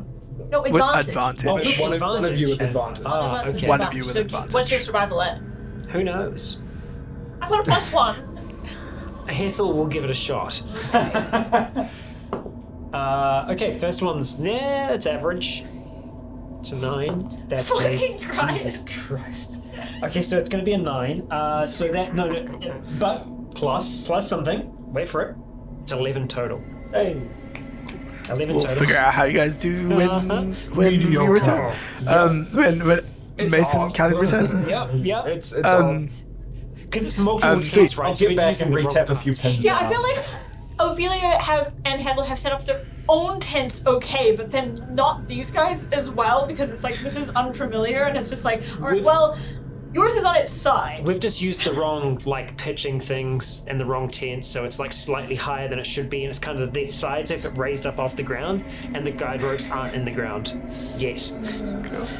it's So yeah. Mason and Callian, you guys, over the course of the next hour or so, I'd say, or maybe about 45 minutes on, because you guys are very quick. Do we want to push it to you be make it- longer and be quieter? don't know if volume quiet is the. You know what I mean. Yeah. Yeah. I mean, as long as we're getting there before the sun goes down, so we can't see nothing. Yep. You've got about 4 hours of light left. Yeah. If we estimate that we traveled for about 2 hours, 2 hours that way, 2 hours there. We can return in the dark. Yeah. We go 2 hours there, going at a stealthy pace. Yeah, 2 hours there, 2 hours back. That's fine. Or 2 hours there. Sweet. Yeah. Cool. So you keep to. So you keep yourselves as hidden as possible in this sort of in this area, sort of ducking behind these sort of stone rock outcroppings, etc. Making your way towards this sort of lookout vantage point. And over the course of the next 2 hours, you manage to make it there. At this point, the sun is starting to get a bit lower in the sky. It's not as hot as it was during the day. It is, the sky is now a sort of that orangish pink color. You clamber up onto the top of this sort of pile of stone. You find up at the top of it there are sort of rocks that you can sort of sit behind, and you basically be obscured from anybody looking towards you. And you start to sort of look out towards the Colosseum. Perception check. I'm assuming you're using spyglass, so advantage. I'm going to let Callian look through the spyglass to get more information on that. I want to sort of be more checking our surroundings, make sure that we're not being snuck up on by like a walking patrol, or if I see a scout or anything nearby that I note it. So I'm doing our surroundings, making sure I don't I see anything that's near us, and he's going to be looking at like the Colosseum. Perception check from Mason, perception check with advantage from Callian.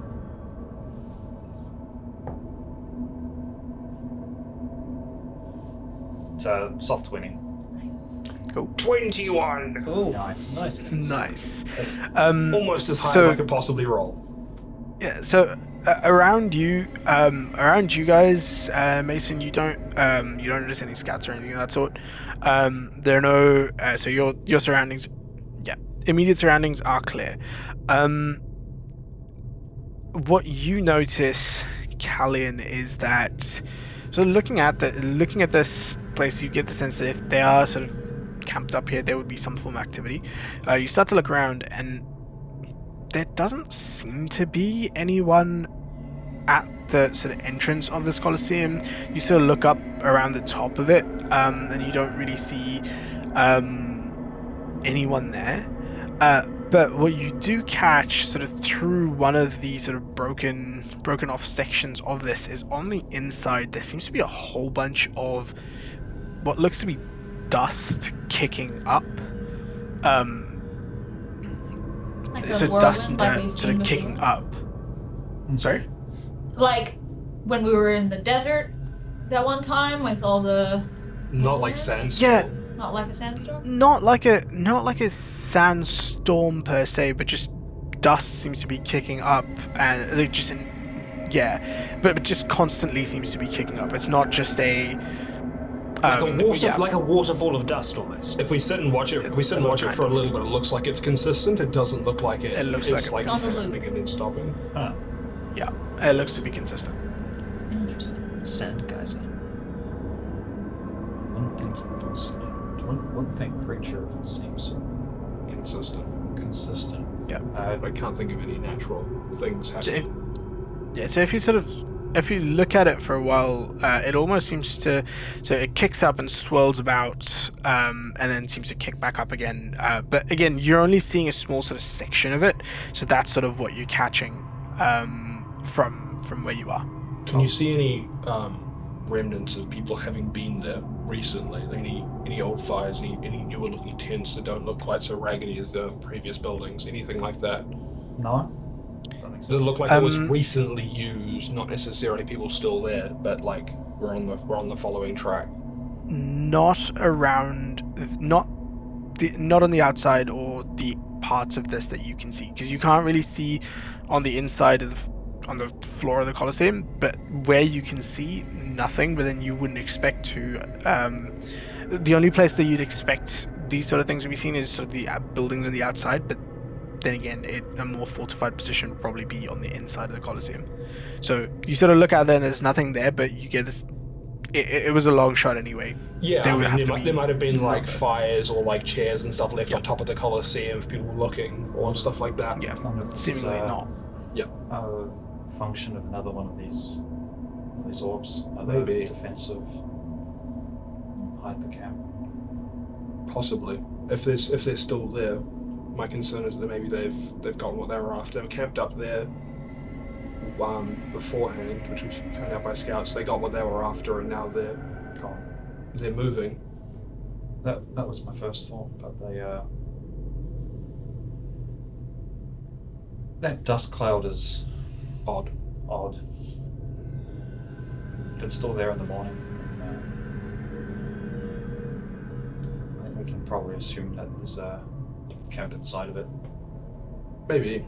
I think Might still be an empty camp and they've just left a wall around it left. I think as we're moving closer tomorrow, we'll need to get Manibus to have more of a look over the top to see what it can see a bit more. Yeah, if we can, Or we can see from Manibus there. can look down if it's just a wall and we can see inside of it. Yeah. Shall we start heading back then? Yeah. You heading back quietly or Pick up. sort of more just speed? Maybe for the first little bit. Yeah, just slowly pick up space and speed as we Speed and pace. as we get closer to camp, sort of thing. Sweet. So I'll say you get back in about an hour and a half types instead of the full 2 hours. And as you get back at this point, it is starting to get properly dark. As you sort of look back towards the Colosseum, there doesn't seem to be any sort of glow of campfires or anything of that sort. But yeah, as you sort of get back, you see your tents. They're adequate. They're adequate. They're not like It's you fine. yeah. You see, But looking at them, are they actually adequate? Like if there is some wind, will it stay up or will a tent fall on me? it's a 50-50 shot. Okay, I'm not sleeping in it. Yeah, No, I'd rather sleep outside than have a tent fall on me. yeah. Yeah. It's fine. Like Putting up a tent in the dark with no light is awful. Putting up a tent in the dark Yeah. with a torch is also awful. We got no light. Yeah. The tents are upright. You need to do a few sort of readjustments to make them Yeah. Sturdy. Yeah. Yeah. You sturdy them up as we get back and fill them in on Yeah, you the can see in the dark. You're fine. weird dust cloud. You probably see that instead of having trouble getting the pegs in the ground or something like that, Hessel just has each of his skeletons just holding the tent. Grabbing onto the side of it, just kneeled down, just still. Just 3 of them out there just holding down, and then the other one's just kind of flapping still. And that's just on one tent. I'll just fix up the other tent. Yeah. yeah. That one's gonna You be managed to okay. fix Oh, up. that's fine. The skeleton's got that one. Yeah, I'll exactly. just sleep outside. Yeah. I'll sleep on my pack with my duvet. I'll be okay. The skeletons Okay. make a really nice, soothing whistling noise as the wind kind of blows between their jawbones and stuff like that. It's Their rib it's nice. cage. Yeah, the ribcage. Rattles their rib cage. And Yeah. that's not creepy. That rattles my bones.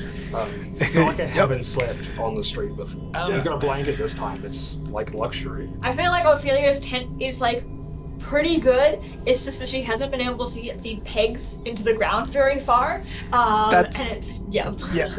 That's the big problem. It's like a slightly stronger than light gust of wind will probably knock it over. Well, I think we've only gotten the 2. I think unless other people. I have a tent. You've got one. Okay. Yeah. So you managed to Probably would fix up the recruit tents first. Callian to help Yeah. me. Yeah. So you managed to fix up the tents eventually. The and, ground is so dry. We should probably have rotating watches. Yeah. It's probably a smart thing to do. Sound plan. Right. I'm going As to. you all sort of, sorry. Oh, so I was going to say I'm going to try and do a little bit of work on myself tonight. Just like on your personality, or? Well, that's going to take a lot of work. I think Hessel would ask Callian to be able, if he could light something within the tent that Hessel can keep underneath of a blanket, and then he will be underneath of that, inside the tent, just working on the last of the tattoo for teleportation circle. Sweet. How many hours of work is that for? I've got 2 more hours to do on that. Cool. Sweet. You can finish that tonight and then get a full night's rest as well. Excellent. So I'll take first watch then, so I can shut that light off once. I'll go with you. Finished. So we have one perceptive person with each. To get through the night, we're going to need one person, one each. Oh. Only one person up at a time, unfortunately. But Manibus will stay up to effectively give whoever is looking assistance in searching. So okay. yeah, With the that's watch game sort of plan. decided and a spot of dinner had as you all sort of wind down for the night, I think we'll take our first break there. Okay, so the day draws to a close, and you set up your watch each. Who's taking first watch? Me. Cool. Roll a perception check with advantage. Is it the same? That's the same. It's 2 11s. 21. Hey. Sweet. Yeah, you keep an eye on things, and again, there isn't a lot of activity around here. Again, you hear the same sort of a few creatures and about in the night. You can hear in the distance sort of the wind howling away within those ravines that you passed, and like if you sort of if you look towards the Colosseum itself, you can still there's still no light or campfires or any sort of activity around that area either. So it's fairly calm. First watch, nothing of consequence happens. As your watch is coming to close, roll a d20 for me. Cool. Roll 1. Wrong one. 3. 3. Yeah. So as your watch is, as your watch is coming to close, and you start to head over to wake the next person. You hear a rather loud sort of roar off in the night. You don't know where it's coming from, because it's it's loud enough to where it almost feels like it's coming from a few different places. And then you hear another one, which seems to be much closer. We don't have a fire going or anything, right? We didn't light any fires. Yeah, you hear this first one that's sort of off in the distance, and then you hear the second one that's a lot closer. It sounds a lot closer, but it's this really loud sort of roar coming from somewhere in the night. As you go to wake the next person. Kick awake the next person and get ready to go wake anyone else up if those roars start closing in anymore. I can go in second. Cool. Yeah. Roll a nature check, Callian, just to see if you can identify what sort of creature would make such a sound. Roll 1.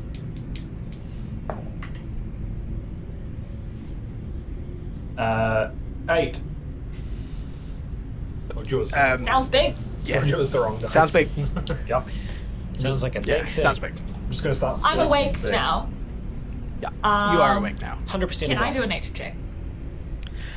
No, because Callian heard the sounds before he woke you, so you haven't heard them yet. So, And I'll Cool. let you know that there is something big, maybe getting closer. Okay. Cool. If I wait like another couple of minutes before I try to head to bed, do they continue, or? No, you don't hear them anymore. Okay. Cool. Cool. Don't snore. As you sort of fall into slumber, Callian, Ophelia, make a perception check with advantage.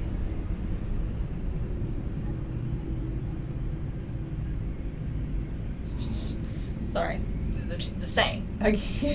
Oh no. Two nines. Manibus is just so- copying you guys. Yep. 10. Ooh, brilliant. And also roll a d20 for me. 17. You don't catch anything out of the ordinary, and She's So the only definitely thing that like hyper alert, I think. Just like yeah. The only thing that sort of catches your attention is that when you look up into the sky without the sort of light pollution of the city, like astral cars and that sort of stuff, it's fairly clear. There's a few clouds in the sky. The moon is almost half moon. There's a bit of light here, but it's one of those things where you can actually see the stars throughout the sky, and you can see a few of them sort of shooting across the sky and everything else as well. It is a very pretty night, and the sounds that you're hearing as well, they're just sort of the howling of the wind off in those ravines, making almost a melodic sort of sound, and it is serene. And nothing else seems to catch your attention. You almost sort of lose yourself in the sort of beauty of where you are, and realize that your sort of eyelids are starting to get a bit heavier, and you're starting to get a bit more tired, indicating the tail end of your watch as you wake the I will next go person. wake Mason up. And I will pass on what Callian passed on to me. Cool. Alright, so Boar sounded close. yeah. 2 boars, actually. Mason, as you sort of start your watch, make a perception check with advantage. Oh my god, what same? is going on? They're both the same. 2 sixes. Manibus is like perfectly copying you to the Jesus detriment of fucking all of Christ. these rolls. 11, 2 11s, 2 9s. Why am I It's awful? not going on a great. Why am I bad? Get good. That's rolls. 8. So at this rate, you're going to roll 3s. 8. Yep. That's an 8. Oh, Okay, boy. cool. And then roll me a d20 as well. Well, I've only got 1 dice, so I'll be rolling one of those. 8. 8. Alright. What is double digits? Snake eyes. Yeah, you're also sort of taken by the beauty of where you are and the sounds that you're hearing around you, to the point where you almost miss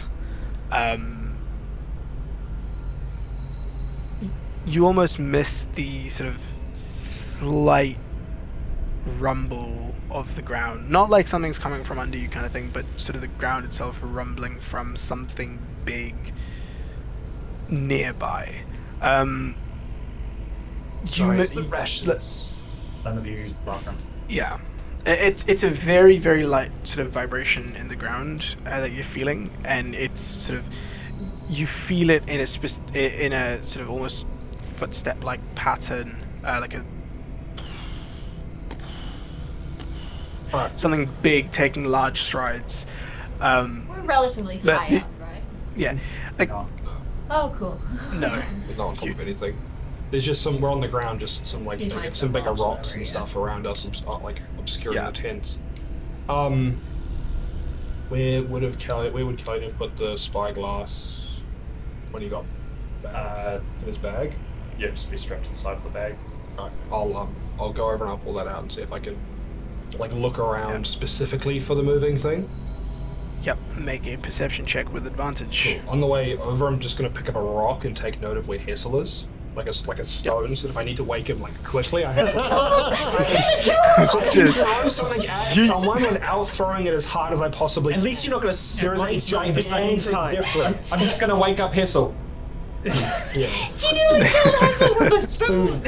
He's smited him. There's a difference. I'm going to pick up a pebble so I can throw it and hit him on the head with it. I'm not going to throw it as hard as I can. You just hit one of the skeletons who's like, Gonna go straight through his perfectly head. lands down his throat. Just You're already dead. It's a monk weapon. Yeah. That 20. You're already dead. What do I care? Alright, I'll roll for perception. You killed that which has no life. Good. Good. Wow. 22. Not 20. Ooh. Cool. With that, you start to look around and you notice this. You notice a silhouette not too far from where you are. So in the direction away from the Colosseum, you can see what looks to be a really large.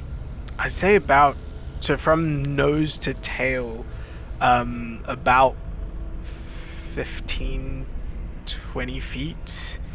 Actually, maybe a bit longer as well. So close to 25 feet from nose to tail. On two massive legs and two little hands. Sort of. Yeah. Cool, we don't know what that you is. see what looks to be a dinosaur. You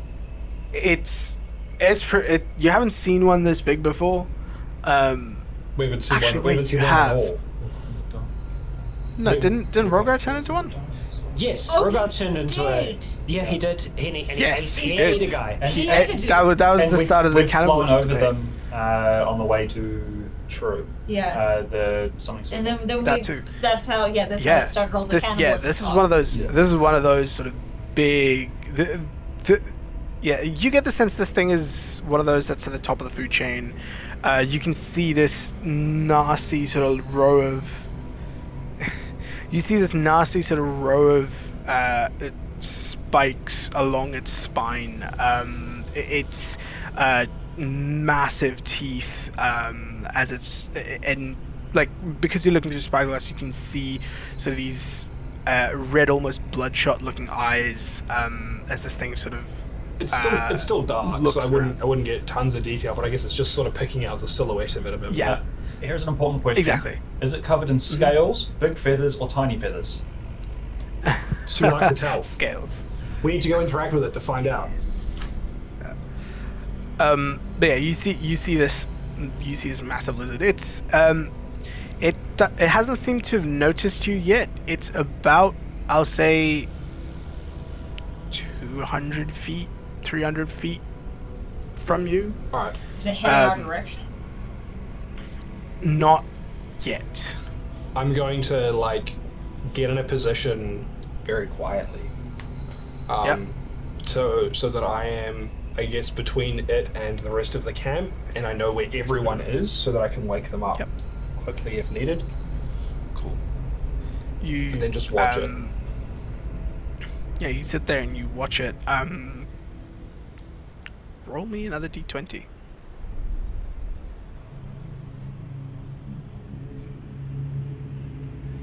Medium, 12.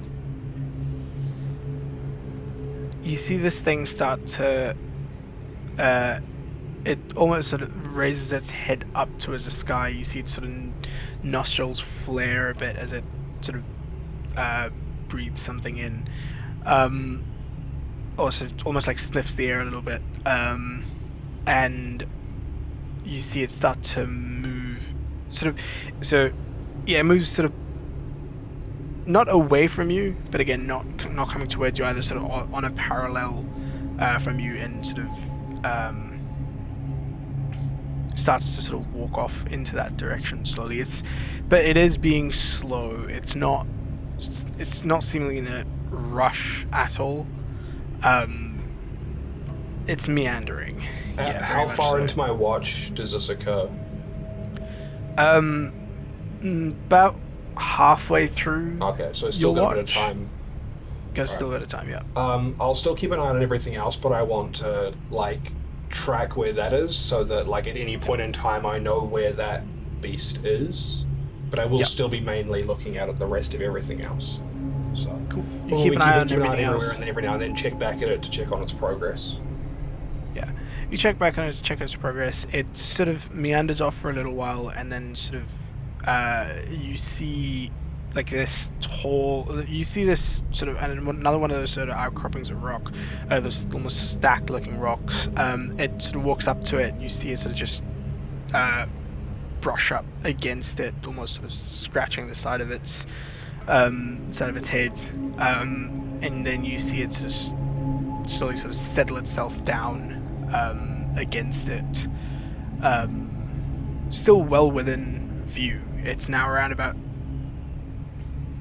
it's still well within view. I'd say it's now closer to about 600 feet away from you,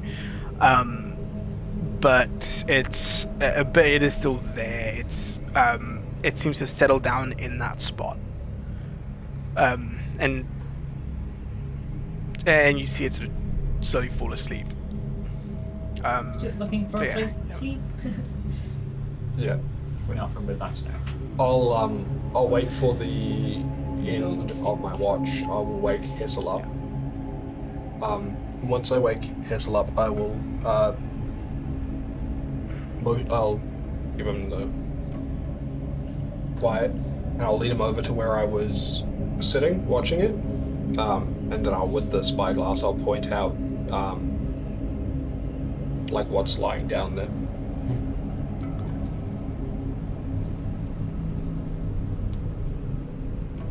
And then once I've got it an okay, I'll head back to. I'll grab my blanket and I'll just lie up against the rocks, or like by where Hessel is, and go back to sleep there, because I was already sleeping outside, so that I'm within reach if Hessel needs assistance. Yeah, cool. Easy enough. You fall asleep, and Hessel, your watch begins. Start off by rolling a perception check for me. With advantage. Dokie. Here we go. Is it going to be double again? Well, the first one's a 2, so let's hope it isn't. See, we rolled them at the same time. Yes. It's one better, a 3. I thought you'd roll for a total of 5. Wow. The best yet. Wow. Now roll me a d20. Happy to. Don't be a 1. No, it isn't. It's a 6. What is rolling higher? Are we rolling d10s? Is that what we're rolling? We accidentally rolling d10s. Yes. You keep an eye out on this creature that Mason's pointed out, and it starts to, your eyelids are getting heavier, because you're sort of looking at this specific thing, and sort of every now and again glancing around to make sure that nothing else is coming your way. But you sort of find yourself dozing off for a minute. But when you sort of come to sort of wake yourself, look back in the direction of where this creature was, it is no longer there. Uh-oh. Oh, boy. You have no idea where this massive creature has disappeared off to. All right. It's kind of like losing a spider in your room, just A very big T-Rex. spider. Very big spider. Yeah. Yeah. All right. You're aware that it's still around because it couldn't have gone too far. You could have sworn you were asleep for 5-10 minutes. I look over at Manibus, and Manibus is just looking at the ground where there's like a tiny grub or something like that just moving in the sand. And I'm just like... Yeah, very much so. Grub. And it's going like this. Yeah. With its little claws. Have you ever seen an owl run? It's fucking hilarious. Yes. Yeah. Yeah. I just stay very still and very quiet, and I just keep listening, rather than looking, just listen. Yeah. Make another perception check. And I look at Manibus as well. Like I just give like a mental note, like Manibus, stop it. Give him a kick. Yeah. Listen with me. Right? It was a 6, and oh, that's better, an 11. That's a 14 in total. 14 in total. No, that's a lie. I lied to you. That's a 13. Cool. That makes all of the difference. It can. Could do. Yep.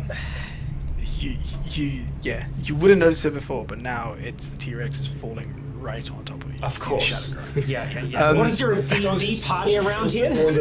Yeah.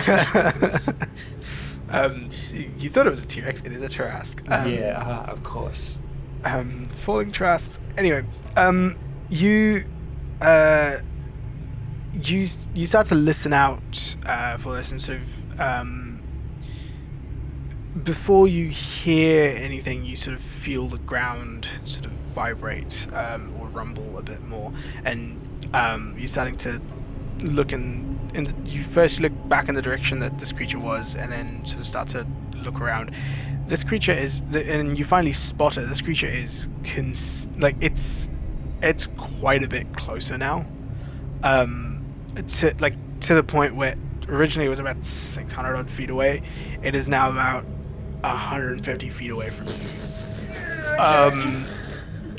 And it's like you're still sort of tucked away between all these sort of rocks and around the sort of rock outcropping, and you're seeing it about 150 feet, and there is sort of, you're looking at it from an angle, so it's, if the rock outcropping is here, you guys are here, this creature is around about there, and it's like about 150 feet away from you, seemingly sort of looking up and sort of sniffing at the air.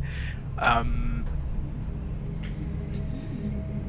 just kind of very carefully shift my weight ever so slightly and just get over towards one of my skeletons that's just holding the tent down still, completely still. Make a stealth check. And I will just wait by it. Yeah. Jesus Christ. That's a 6. As you sort of move over towards this sort of towards your skeleton to hold on to it, you sort of slip a little bit, and your feet sort of scrape the ground, and as they do, immediately this creature's sort of looking up into the sky, sort of sniffing around. As soon as that sort of scrape sound happens, its head immediately whips around to turn towards turn your direction, and you hear it just like coming towards the camp now. Make us move. Yes, that would be my next intention, would be to just, first of all, just go to try and see if I can get anyone else awake, people with higher perception that might be able to hear me hissing like that. Yeah, I'll say, Mason, you could probably hear it because you sort of went to sleep by hissing specifically for that, intentionally. So I'd say you'd hear it. Yeah. Question. If I had and a then long it's just you hear rest the- or no? I'll say yeah, because this is coming towards the sort of tail end of Hessel's rest. So I'll say you guys have all had a long rest at this point.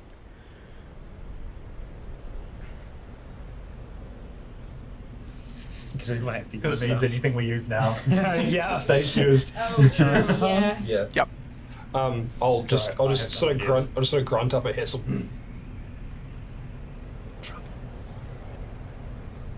And we can kind of hear as it well. like thumping. Okay. Yeah. I'll bolt up and grab my sword. I lean towards You the grab skeleton the that I was closest to, and I whisper in his ear. Ear. Yeah, into the Hole. ear hole, and I just effectively give the command. Hessel says, "I'm sorry, but you have been chosen. Run." And he points in a direction for the skeleton to just start running. It just as up goes. It just fucking bolts. Yeah. So it has been an honor. And so effectively, if the Rex is here and we're here, Yep. I'd want to try and send it like off, like going kind of towards it and like at an Yeah. angle away from us. Okay. It has been a pleasure to serve with you. No. Hazel says nothing more than, you have been chosen. The honor has been all mine, my lord. Except it sounds like. Yeah. It's all psychic. Ooh! Nice, you're rolling like we are, like dog shit. He doesn't even notice it, and he keeps running towards it. So yeah, you see so the skeleton runs off in that direction full speed. What is the running speed of a skeleton? Their speed is 30 feet, so if it was dashing, it could do 60 feet in a round. 60. Yeah. Clank, clank, clank. I will double check. Pretty sure I have T-Rex stats committed to memory for no reason. I've got them. I've currently got them open as well for no particular reason. If you want me to fill you Way in. to metagame, Scott. Well, I have a spell prepared. I was about to use it to try and see if I could do some kind of weird mating ritual with my skeleton in the form of a Tyrannosaurus Rex, but I'm going for a simpler version Have you guys first. seen the clips from the? Where are you going It's to? got a 50-foot move speed. This thing, this Tyrannosaurus. It's probably going to catch these bones. It starts to run. My plan was, as soon as Hessel had woken me up and said trouble, I was going to say to Hessel, wake the others, and I was going to start sort of slinking in the direction of the T-Rex to intercept, so that if it did continue coming this way, then I can stop it before it is on top of the sleeping people.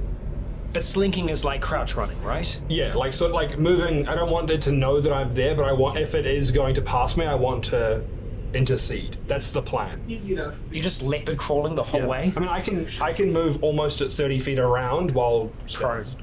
Well prone. Yeah, there's it's just a ring girl, just and that one, so it immediately notices the zombie. a skeleton. The pile of bones running down the Clang, clang, clang, clang, clang, clang, Yeah, clang, just clang, like clang, clang, clang. Yeah. clacking away. And as it sees it, it immediately gives chase, and this thing is fast. Like you see, like the long strides, and as it sort of rushes off, you hear the sort of as this thing runs off after your skeleton. I'll say that, or you. So it catches up to the skeleton, surprise. Pretty quickly, and see, like, in one fell swoop, just like massive jaw opens and just grabs this thing whole, flings it up in the air, just a shower of bones.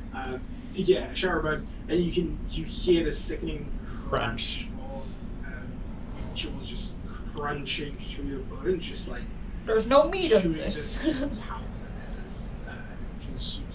There'd probably be. It seems rather frustrated. Yeah. Seeing as its food was not very nutritious. Yeah. And just lets out this massive. Question: does that wake me up? Yeah. And it's probably just as I was about to shake Callian awake as well, and Callian, you would see Hessel in a moment, like kind of wince in pain, for a second. About 200 feet away from where you are, you see this. Like as you look to look at, especially you see this thing sort of right after the same. You see the remnants of shower bones sort of hitting the ground, and this thing just roaring up into the sky. As you awake. Did it after it did that? Did it sort of turn back to the direction that it heard the first sound, or is it still out there? Yeah, so it's sort of now looking around. Alright. I'm still moving towards it at as fast as I can while stealthing. So I guess I'll be dashing while stealthing to just get as close as I possibly can to it. Check on the half of the armor I didn't sleep in. Yeah. Hopefully it will get out of the tent. Grab my shit. Can you roll me a stealth check, please? Yeah. Is it? Oh, noiselessly. Am I rolling stealth to move silently? Is it more of a sight thing, or is it a sound thing? It is a sound thing. Cool. So I have advantage because of the key. Yes. Nice. Roll the same numbers.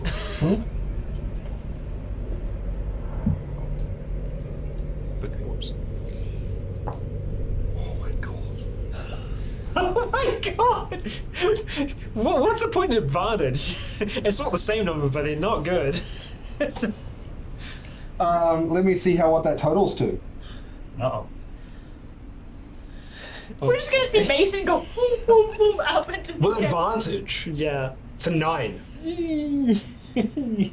Yeah. I rolled a 5 and a 4. It might have rolled badly. Mason, the clap of your cheeks! Mason! Oh, I'm tummy thick. The clap of my cheeks is just thunderous. You thought that roll was loud. Yeah. Just Mason in his leather pants. So much. God This damn. divergence can only do so much. God damn it. Yeah. In order to muffle your. I'm getting Iron Jesus is screwing me. I just need to flex the power that he gives me by calling rolls. I already did it once. I said that's the wrong die. Yeah. I need to start using it. We already know it doesn't work on your dice. It doesn't work on my dice. Yeah. And as this thing sort of sees, like it notices. Yeah. Pretty quickly, and it sort of starts to charge to it. Brilliant. And Cool. So initiatives 25 to 20. Cool. 20 to 15. You go for it. 19. 18. 18 as well. Cool. So Callian was 19. Good for you guys. Mason, and then Ophelia, and then 15 to 10. 13. 13. So then it's Hessel, and finally the T-Rex. All right, cool. We are good to go. Callian, you're up first. What are you doing? It kind of looks like a banana. Like a fucked up one. Try to deal with this else. Looks like reptile. Yeah, it does.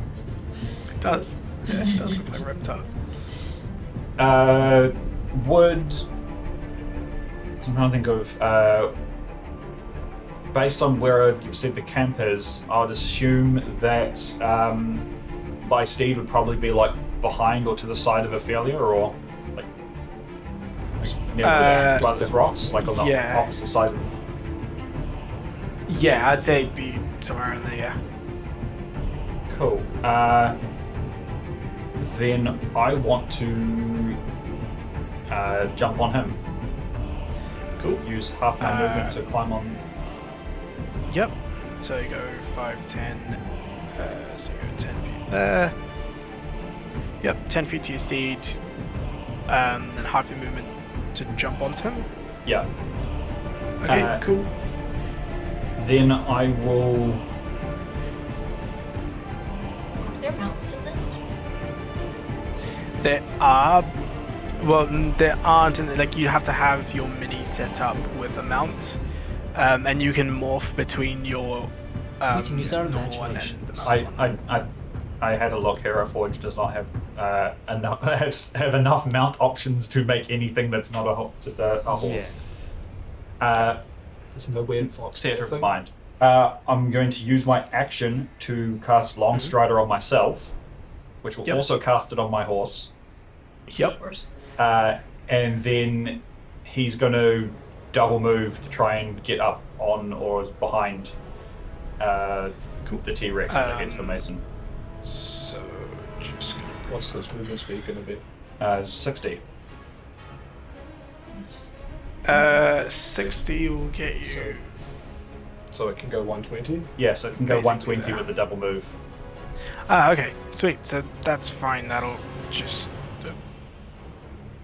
It will flank. Okay, cool. So in that case,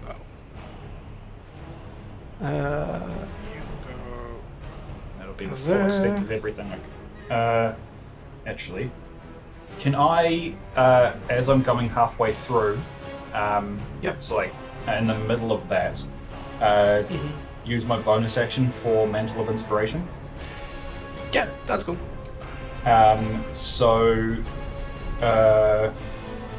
up to 4 creatures, so just us, not the skeletons, will all get 4 temporary hit points, and you can use your reaction to move. I will reposition. use my reaction to move. I don't think I will. You're welcome to stay there. Feel free. Yeah, I'll move 45 feet to right in front of it. Yep, sweet. You are there. Excellent. And hopefully You're that's both flanking flanking this this creature. creature. Be seen from a distance. Sweet. So I think it'll be okay. with that, as this creature's as Mason and this creature sort of charge towards each other, Callie and you mount up and very quickly start to close the gap. Sort of partway through that run, you cast your spell, and this burst of inspiration fills all of you. And almost in sync, Mason and Callie and you arrive at the scene. Like as this thing is running, it's attention on both of you at the moment. You start to flank this creature, and at that point, it is Mason's turn. Yeah, as he sort of just rides past and does that sort of flash of inspiration, I'll just sort of jump up and just grab onto the back of the saddle, and that'll just be able to sort of drag me forward the 45 feet. As he goes to go around the side of it, I'll just hop off and slide to sort of in front of the T-Rex, and as it sort of as I sort of slide in there, I'm going to take a two-handed sort of slash up at the front of the dinosaur with my sword. Use the momentum. Yep, go for it. Yep. Roll to hit. With advantage because of flanking. Flanking, yep. Cool. Fuck, that's atrocious. 19 is the best. That's That pretty hits. good. Cool. It's pretty good, but it's it's a 10. With it's the highest with advantage. It's not Yeah. good. That hits. cool. So Yep. I will. Can I use stunning strike on that to attempt to stun Yes, it? you can. You can attempt to stun it. That is a Constitution. is it? Constitution Or- saving throw.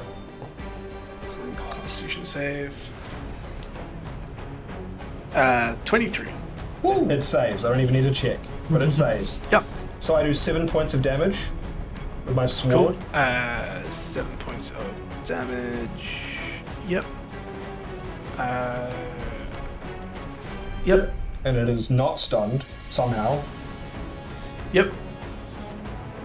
Yeah, you run up to it and make that sort of slash upwards, aiming for what you would expect to be a nerve, aiming to catch a nerve that you expect would stun this thing, but you manage to misjudge where that would be on a creature like this. You're not fully familiar with its anatomy, but you open up a small cut nonetheless. Cool. And as it's sort of charging forward, and I've sort of used my momentum sliding forward with the uppercut, I'm just going to push off with my legs and just try shoulder check it in the stomach, making an unarmed attack against it. Nice. Cool. Roll to hit. So I want to use my dice. I'm not using that, I'm using my dice. I never use that, I always use dice. Shoulder check. That. Oh my god. Jesus, these advantage rolls are so bad. Is that two of the same? No, it's not. It's a 2 and a 1. That's a 10 to hit. That'll miss. Yeah, you push.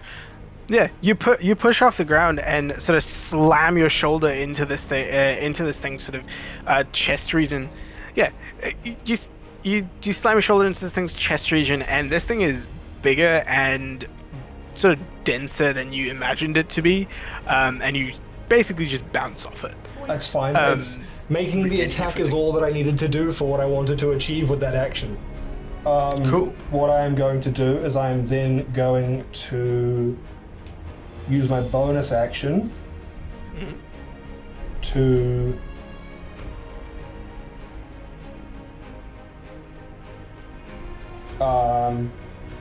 make another weapon attack against it, because I used a key point on one of my attack action. I can make a Kensei weapon attack with my bonus action instead of an unarmed attack. Cool. So I'll attack with my longsword again. Just sort of after bouncing off it, I'll just take a sort of sideways two-handed slash at it. Sweet.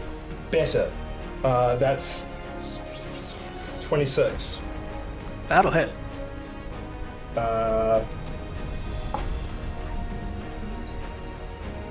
12 points of damage. 12 points of damage. Yep. Cool. And because I used an unarmed attack as part of my attack action, I get agile parry, which adds 2 to my AC, making my AC 21. Whoa. Sweet. Yeah, you make that final attack, opening up another wound on this creature, and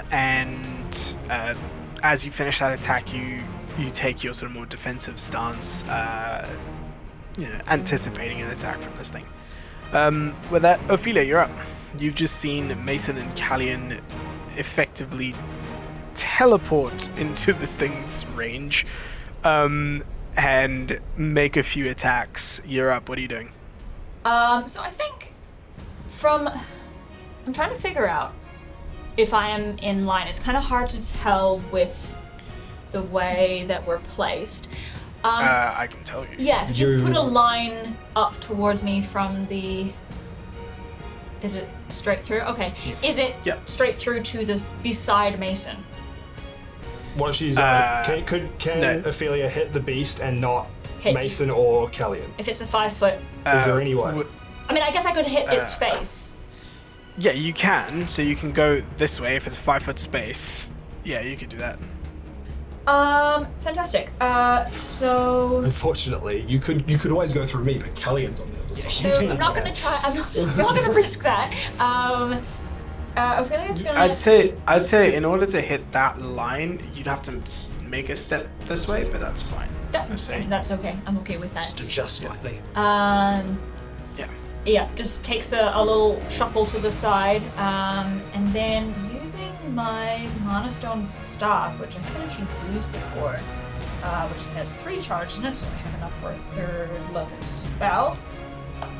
I'm going to do Lightning Bolt, but as she pulls the lightning into existence, I'm going to transmute it into cold. Cold Bolt!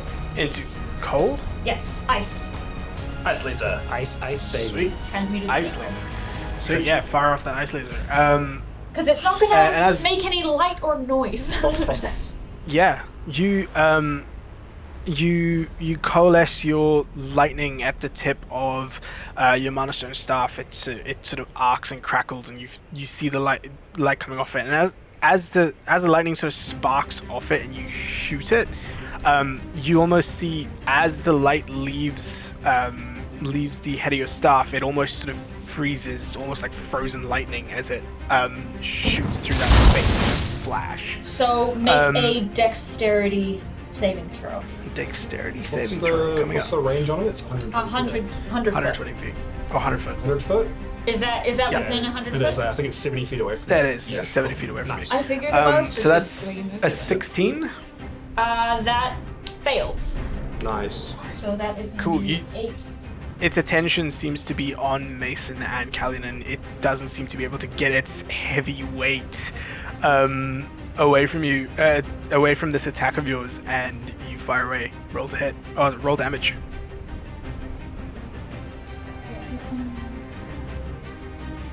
First round working on threat generation. Yeah. Before I pop my defensive cooldowns. It's working. That sounds like, do I start making this hard to hit now or piss it off more first? Piss it off more first.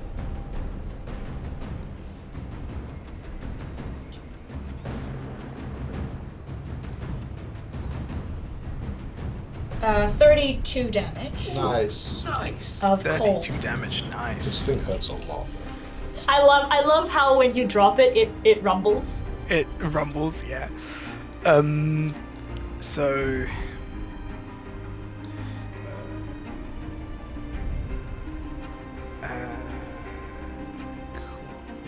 And then as my All right. bonus action, I'm going to... Wait, can I use 2 sorcery points around? It's been a Yep. while. Okay. As long as it's not on the same spell. No. Yeah. I'm just going to... quicken spell and do Ray of Frost. Wait, actually, I don't know what the...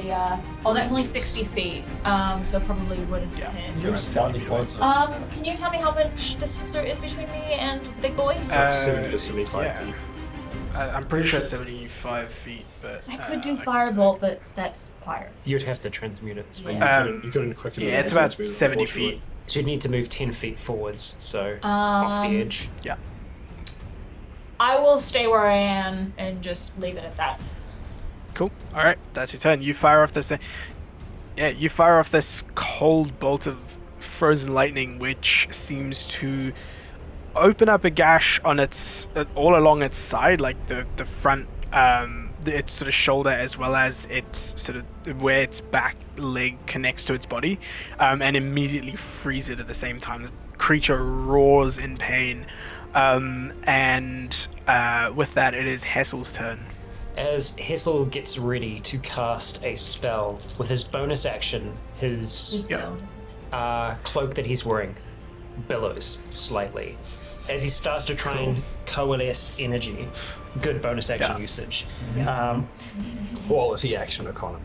Hessel kind of whispers under his breath while he's looking towards this large creature, and he says, "Your bones are mine, you shall not move."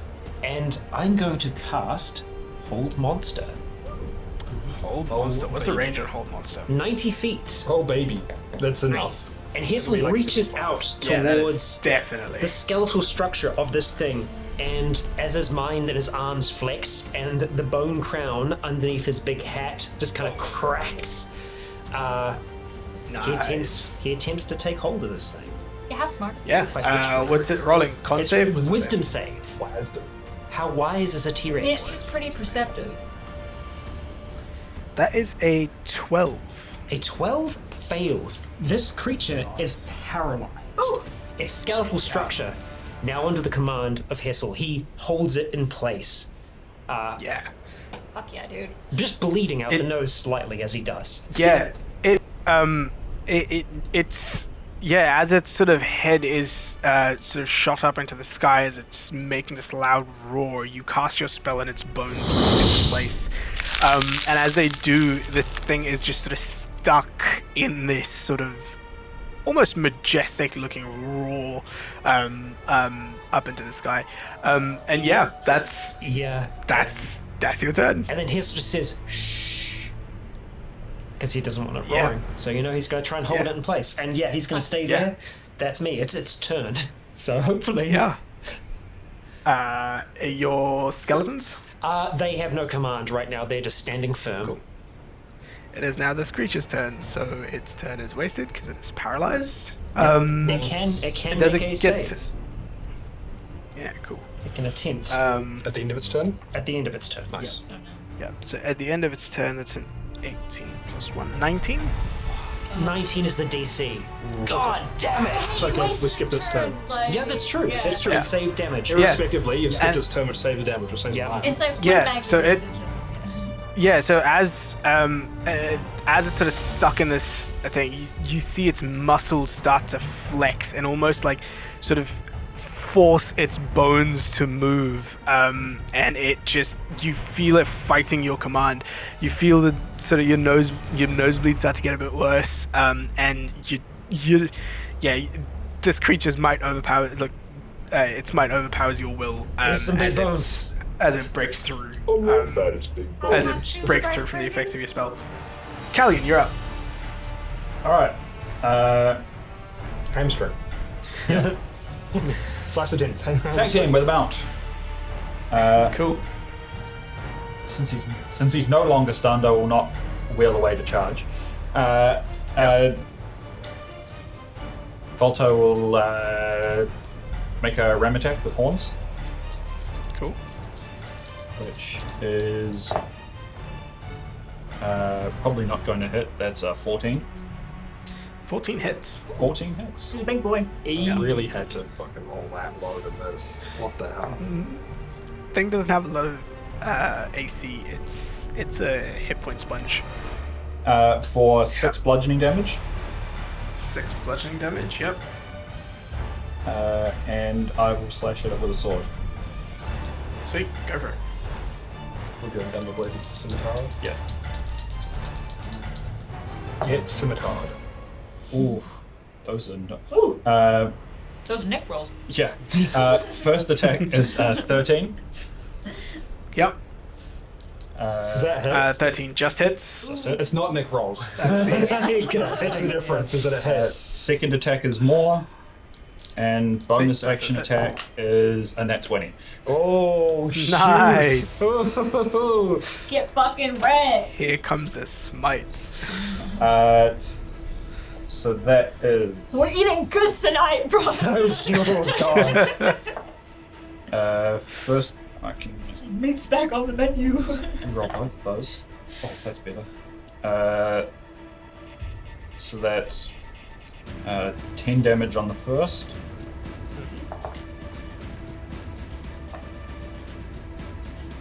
9 damage on the second. Yep. And then the third is. Nice. So that's 7, 14, 17 from the weapon. 17, 14, Uh, And then I will expend a third of the spell slot. This is gonna sting. Yeah.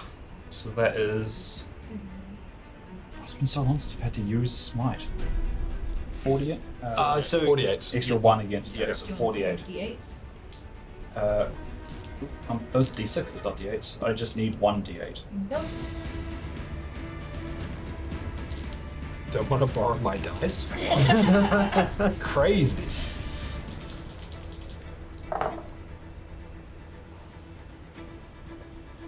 It's pretty good, dude. Yeah. So that's 15, 21, 42 radiant damage from the smite. Oh god. Oh, Holy crap. So was that plus? No, so that's not. It's another 42 damage. yeah. No, that. So you start your rain of attacks on this creature, and That's 80 damage. yeah, that is 80 damage. This thing is not looking good. You see, Whoa. just it is it like with that sort of final smite, you attack it almost sort of like the base of its tail and almost lop its tail completely off and throw it off balance. I've played enough Dark Souls to know that that's a weapon now. Yep. Yeah. That tail's a weapon. Yeah. Not one I can use. It's Yeah. definitely a strength weapon. Yeah, it's still attached to the most part, but it seems to have lost fine motor control over its tail, and yeah, it's that's your flurry of attacks. As you do that, it sort of lets loose this loud roar. I need any one of you to roll a d20 for me. Any of us or all of us? Any one of you. I'll do it. Here we go. Hey. Like normal. I don't know if we need low or high. For Yep. this. It's a 3. Jeez. Consistency. Who rolls above a Okay. 5? Not You- this guy. Holy. Yeah, as you Why don't I just as roll you d6s to hit? yeah, as this thing roars and lets loose this cry of pain, you hear a similar sort of roar come back from somewhere out in the night. Oh no. Another T-Rex. It's okay. Cool. We can we smooth this alright. over. All right, it is now Mason's turn. No, it's a bigger, scarier roll. This is the baby. Yeah, this is a baby. Alrighty, Mason will use his similar sort of thing with it sort of roaring up in the air. He's going to take a chance to sort of try and swing at one of its legs to sort of crook a little bit more. So first attack with the longsword with 2 hands What if I was going to make friends? is decent. 21 to hit That'll hit. on the first attack for 15 points of damage. Yep. And then just as I sort of see that I've made a deep gash on the side of its leg, I'm just gonna try and like kick that gash, just try and make it hurt even more. It's Yep. an unarmed strike. Yep. Roll that. More to hit, That'll hit. like a 26. That'll hit. So that is. I'm going to add a key point to add an extra martial arts dice to it, which is called something that I can't remember the name of. Deft Strike. Yep.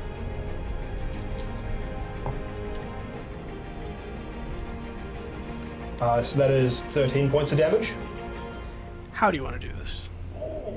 Just sort of the way that I'd sort of described it. I just sort of duck underneath it as it's sort of roaring up in the air, sort of slash the side of its thigh and clip a big vein on the side of it so it starts to pump blood out of there, and then just sort of as I see it, just sort of kick it sideways as hard as I can, and maybe just feel a little bit of bone snap as it just sort of falls over and then bleeds out. You feel its bone snap clean in half as you send that kick through this wound. The weight of this creature topples upon its bone. It hits the ground hard, and you see its eyes sort of roll back into its skull as it is very much dead. That being said, though, you have heard another loud roar coming from somewhere in Have we got a somewhere in this area. direction? Perception check. Hell yeah. Is that part of any of my action economy to do the perception check? Is to No, see just where it's coming? I no, didn't mean you to can. hit the D8 or the D10 there. I wish I'd rolled that earlier. It's a 14. 14. Yeah, so it seems to be coming from the sort of from the direction that you guys originally came from. So from that sort of further direction towards of the ravine. Further towards the T-Rex, away from camp. Yes. Yeah. Yeah, towards the east. Yeah, The east. Right. east. Yeah. I'm going to sort of quickly turn to Kelly because I don't want to yell too much to the rest of the group. I mean, I don't just bring him out that much, but I'll be moving Yeah. after that one too. That's all I need. So I'm going to then. Disappear into the night. Yeah, I'm going to run fast. So he's like, oh, You haven't damn it. seen. Yeah, you haven't seen this.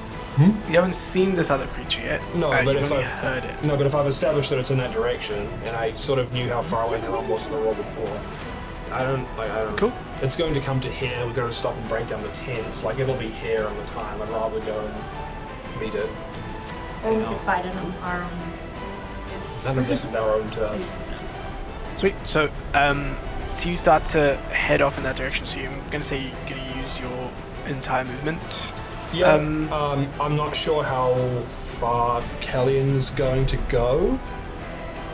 But I know that the range of my friends is quite long. Not that long. You've always been able to hit anything that I've been around, so I just assume that you can hit stuff. Yeah. I mean, what is magic? Am I right? So I'll go 45 feet with my movement further along. Okay. And then bonus action, I'm going to dodge. So I'm not going to like charge out like as far as I can. But I'm just going to sort of stay nearby Yeah. and be ready for attacks. Bonk. Reptile, no. Yeah. Cool. So yeah, you've rushed off 45 feet. You're now dodging, and that is where you currently are. Ophelia, anything that you're doing? I think I will hold my action until I am able to see an immediate threat. What action are you holding? Yeah, because it's going to depend on range. You could hold a firebolt transmuted to like an ice bolt because that's got like 120 foot range. Yeah. Which is pretty good. That way, if you lose it, you don't lose a spell slot either. Yeah. Just Yeah, a sorcery I might do point. that. So as well. I will scooch back and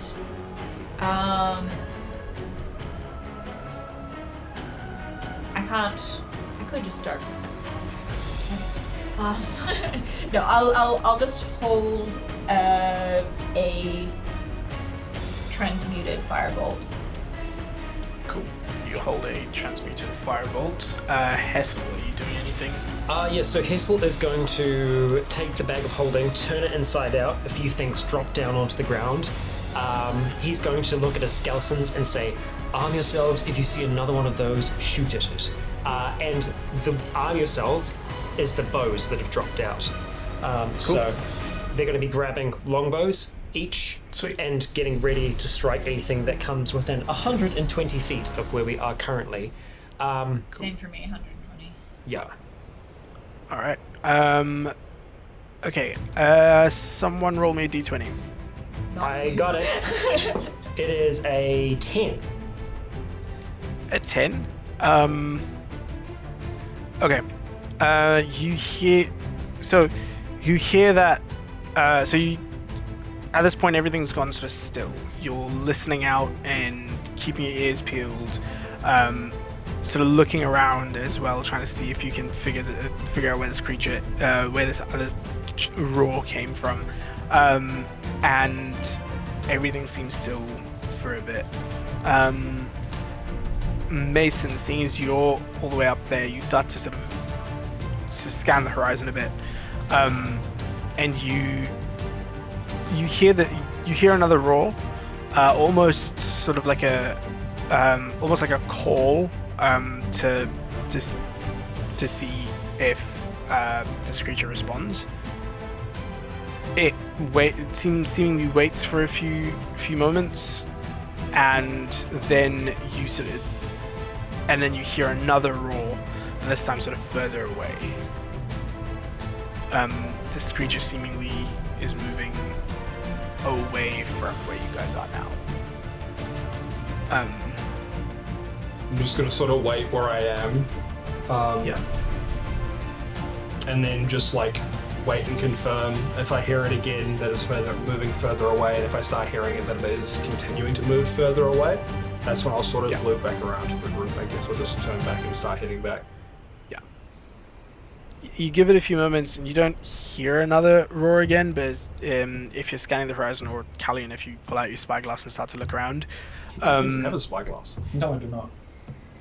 Oh, you don't have your spyglass. Cool. Kessel has it. Kessel has it. Okay, in which case I'll get Mason, Callian, you guys to roll a perception check.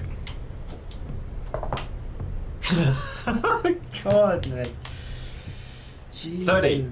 Nat 20. 30! You only rolled 10 times my roll. I got a 3. It's a total of 5. You notice a silhouette off in the distance. It seems to be similar shape to the creature you've just killed. It seems to be moving away from you guys. Nice. I think we're good. Cool. And as that comes to a close, and your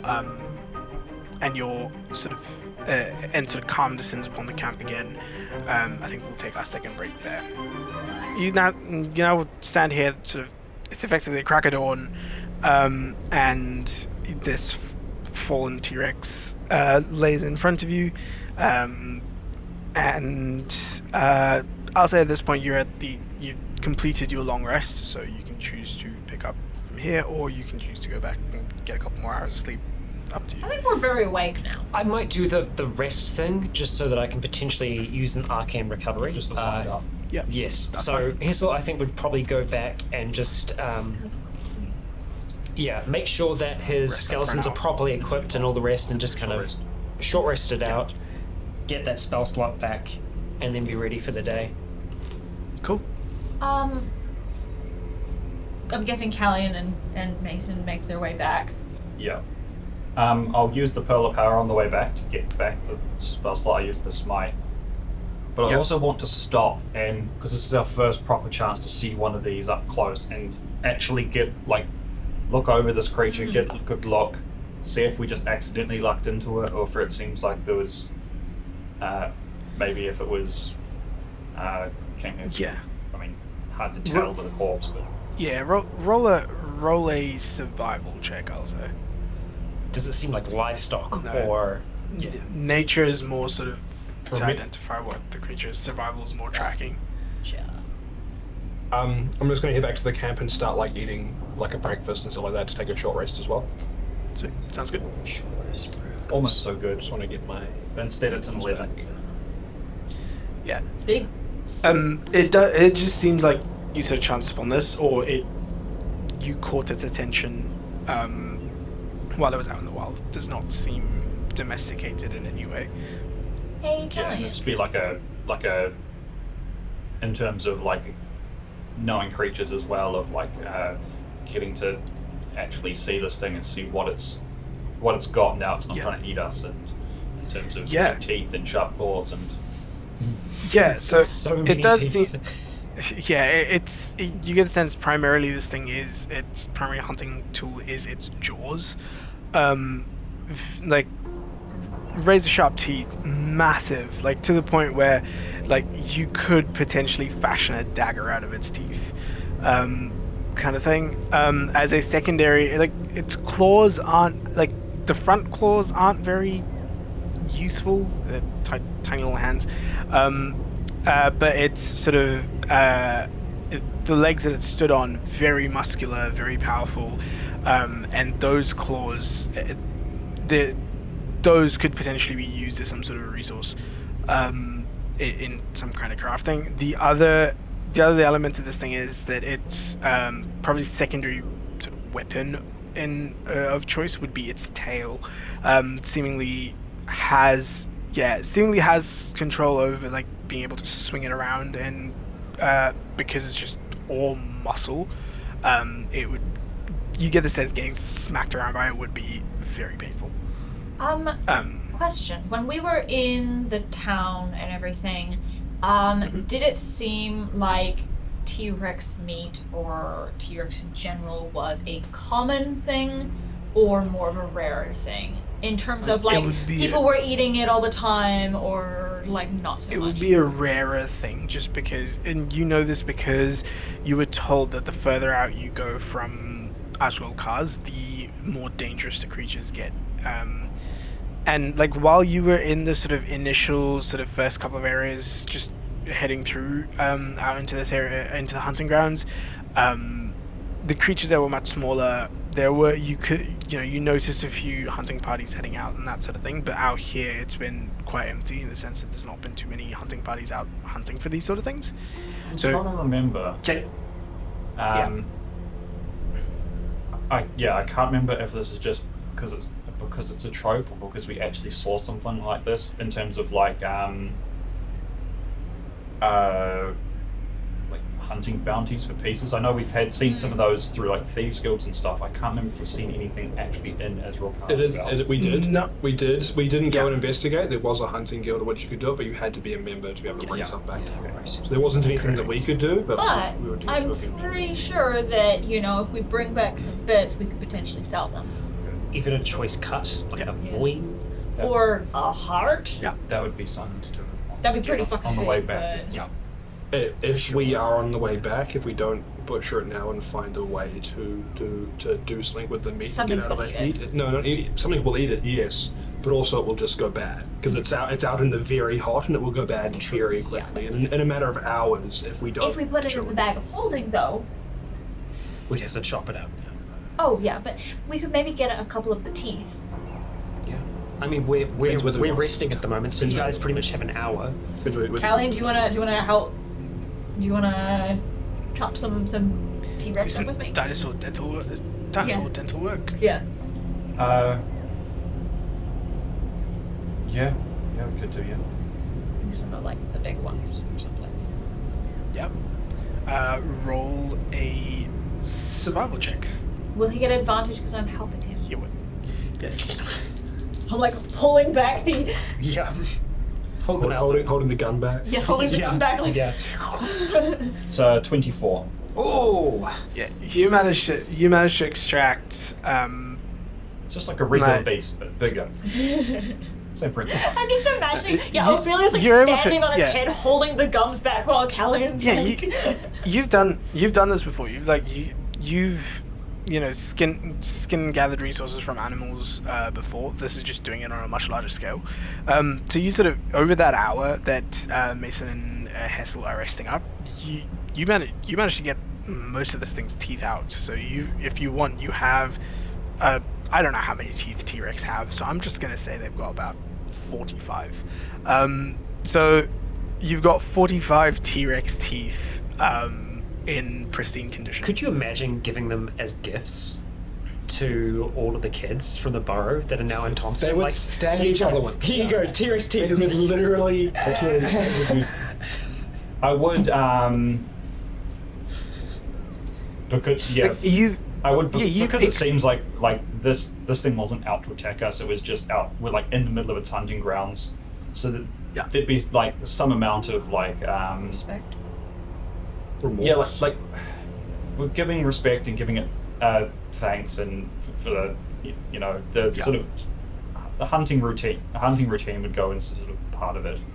Is the Like one of the other things as well is that Ophelia, what you do notice is that the way Callion carves this, extracts these teeth, it's not like he's just, jabbing into the gums and ripping it open. He's surgically removing these teeth from this creature, to the point where the T-Rex teeth that you have at the moment, the way they've been carved out with sort of roots and everything, you could use them as a makeshift dagger. So you effectively it would, like, any of these teeth individually would function as a normal dagger. That's very 45 daggers. You've got 45. Yeah, you have 45 daggers. And then there would be like the big chompers. The which are, big like, ones, slightly- short sword. I can't imagine they fly very well. With Yeah, okay. Let me rephrase it. There'll be daggers without the thrown property. Yeah. To give it the thrown property, you will I need want to do to. 1d4 damage and bonk them with the roots. I don't want to hit them with a blade. You could throw them as if they were a rock. Okay, so Yeah. you know those the bottle shaped sort of things that clowns juggle. Bowling pin sort of things. Yeah. Yeah. It's like that. Yeah. After the sort of rest. I mean, within a short rest, I might have wandered over and watched. Yeah. Because, I mean, you Yeah. can do, I guess, lighting. Yeah. Mounted Yeah. light stuff while doing it. Do we... Into the bag because I won't be carrying Yeah. 45 teeth. I don't know if we would take all of them, but Do we want to try and do anything with any of the meat as well? Anything else? I mean, we could wrap a piece up and take it with us for food later, or to sell. Will it still spoil in the bag? I mean, it's an it's a static temperature Yeah. versus. I have a solution. your blanket. No. It's magical. It won't get soiled. I You mean, can clean it with prestidigitation. That's true, actually. I'm going to keep Perfect one of the teeth. temperature. I'm going to keep one of the teeth for myself, and then it's up to Ophelia how many we actually do. Yeah, I don't know how much 44. space I would have left in my bag of holdings. We don't have that So much. just there, but- figure out the weight of a dagger and multiply by 44. Would you want me to find the weight of a dagger? Yes, please. Okay. I've got that. Yeah. Because I don't have a lot of big things in here. The only big thing that I have is like the breastplate and the trident of the deep. A stake. I don't have my dagger. Oh, from the vampire. 1 pound, so I 44 s- pounds. Yeah, I think that I still have. Yeah, I still have room. Probably. Cool. Yeah. It's like I got rid of a bunch it's of stuff. less than a tenth of the bag. Yeah. Well, Oh, you have all the longbows and stuff. Yeah, I've got multiple rifles. I've got multiple skeletons, and that takes up about 141 pounds. It's probably of the okay. 500. Yeah, because I wrote down 5 longbows and quivers, 3 with Hessel, but I think you Yeah. took more than that. I don't think you have much in there. Yeah. Cool. Well, my book of minor nobility is not in there. Yep, that's the most important part, though. Do we want to do any of that? Because we could do that and wrap it up and put it in the bag, and it will probably be fine. I don't see why not. How much? It's still like quite early. I mean, how much time would that kind of thing take in addition to like going Just like past? blank. Carving out some meat and stuff. Like you rolled pretty well in your survival. So I'll say throughout that hour's rest, you could extract, say, 3 steaks worth. Okay. Because I probably, like, having seen you guys starting to do that and me just, like, eating breakfast, I probably would have just wandered over and just sort of watched and suggested, maybe had that conversation partway through the process of it. That way you could have done as you were going. I will take 20 of the teeth. Cool, 20 pounds, easy. T-Rex teeth.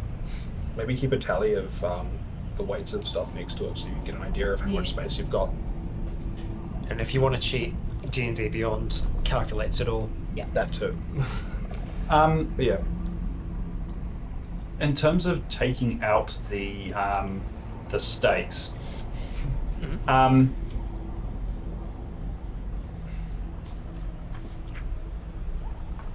getting a little mildly morbid. Just take the rump. Yeah, like That's a big piece. as opposed to taking out chunks, if part of that, I'd see if I could get a piece of the rather than just like hacking through, to take the hide with it, to like take that off and so. Yeah, that's fine. Yeah, because it's not like I think none of us have seen T-Rex leather in the wild, and just around. So it's pretty cool to have. It's probably pretty tough. I mean, we deleted this. We want another one on the way back. Yeah. We could find another one on the way back. Very true. Stick it out. Cool. I mean, that was mostly counting. I mean, you also blasted it, but it wasn't exactly an issue. Started blast. Cool. So with your morning activities and the the T-Rex dental work and stuff complete. Prestidigitation. Hour past dawn? Yep, an hour past dawn, roughly. 6 o'clock. Cool. Yeah. All right. So I guess we keep moving and check out the. Once we get closer, I can send Manibus up, make him invisible, and have a bit of a look over the top, find out what's going on with that dust you were talking about, and see if there's anything else I can see. I mean, he's just an owl. Have we seen any birds of like vultures or anything around? Yeah, you've seen a few of those around. It's Still just not more than normal. He's a smaller I guess owl. best to be safe. Yes. We could probably, as we get closer, get Hessel up on the mount so he can travel with us for that while looking through Manibus. Yeah. And so. Very true. The path up to where we were, how far we went last night, seems relatively untrodden. Not much activity through it, so we should be relatively safe moving through there. But beyond that, it didn't seem like there's a lot of activity anyway, so still good to be wary, but not. Yeah. Downstairs. Cool. I give my skeletons So the you guys- command to pack down. Start to just Pack collapse down everything. and start to head off towards this Colosseum that you've seen in the distance. Are you guys moving stealthily or just normal pace? I think normal pace until we get a bit closer, maybe. Unless they could potentially have, lookouts. That's the only thing for us to consider. Is that if we can see the Colosseum can see us. They didn't seem to have lookouts Right. yesterday when we checked. Well, We're also a lot smaller compared in the terrain versus the Colosseum, so we are significantly harder to see. that's true. Yeah. Yes, I think with it still being early dawn, we make as much progress as we can. Cool. How far can you send out Manibus and still be 100 feet. So, not very far? not very far, We've but I still can got get the high up. spyglass. What we need to do is strap the spyglass to Manibus's head so we can see even further. I'm pretty sure owls have naturally good. They do have national Yeah. advantage, but I will just double Also, check. the added weight will really throw off its flying. Yeah, you're just like. A freaking telescope attached to its head. It's like I was watching the Cordo crew guys do like this 360 camera on a Falcon thing, and it's like just the weight of the 360 camera, which is incredibly light, still threw off the things flying quite a bit. It spent almost 3 weeks training with it just to be able to fly with the weight of that little. Yeah, so 100 feet. So I would, when we get closer, it would be more sending him higher up than going far. Yeah. 100 feet up to give him sight over the area. Yeah. Cool. So you guys make it to that initial lookout point that you guys were at before, about, say, if you're not moving stealthily, about an hour. And then once we get closer, so yeah. Yeah. The other option as well is that I can just send him out, say, fly to the Colosseum, see what you can see, and then return. And That might be good. And then that way, I can just allow him to show me what he's been able to pick up so far. Yeah. and I can keep him invisible. I mean, he can fly there like within minutes. I can keep him invisible for an hour. So Depends how close we get as to how fast you can cover the distance. I mean, it's only. Once we reach that halfway point as well, They once have we're it. about like sending out Manibus and about to do our like Yeah. any moving further, it's going to start getting a bit stealthy. At that point, I'll redo aid on the casters and me. So that's Cool. another 10 to your max health. 10. So is that plus the? No, it replaces. No, it's not 10. It's 10 to your max. That's your health. maximum health increases by 10. Not Okay. Not temporary hit points. You You've still got your should- 10. Okay. Well, Were we doing temp disappears on short or long rest, or It's on a long rest. Long rest. Okay, so we still got that. Yep. Excellent. hot damn. Wow, I've never been so healthy. Same. So you guys start to march on towards the Colosseum a lot more quietly this time, watching where you go, keeping an eye out, moving slowly, more methodically. Are you sending Manibus out ahead, or are you waiting until you get to the... I think while traveling, it's possibly good to have him up if you can be on, and then once we sort of settle close enough, maybe sending him forward. That way, you can still get a view of Sure. if there's anyone hiding behind anything, and still Any get a bit of a ambushes, view. yeah. Just he gives us that extra perspective Yeah. for travel. I'll be on the mount then. I'll send him up. I won't make him invisible until we get a little bit closer. But I will just be keeping a look on the area. Cool. And yeah, you do so. He flies up. Eventually, like, there's nothing of alarm that Manibus points out to you at all. So you manage to make it to the base of the Colosseum within another 2 hours. Here, as you get to the base of the Colosseum, you can hear what seems to be howling wind, sort of coming from inside the Colosseum walls.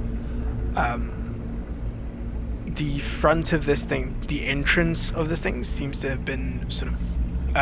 So as you're looking at this, it's a sort of tunnel that goes all the way through to where the main Colosseum would be. You can see sort of through that tunnel on the other end, it seems to be blocked off by rubble. Is it fresh-looking rubble? Not tell. really. It's rubble. was this Manibus reporting this? Yeah, I'll say Manibus will report this as Because we probably wouldn't have walked all the way up to the Colosseum and gone, a tunnel.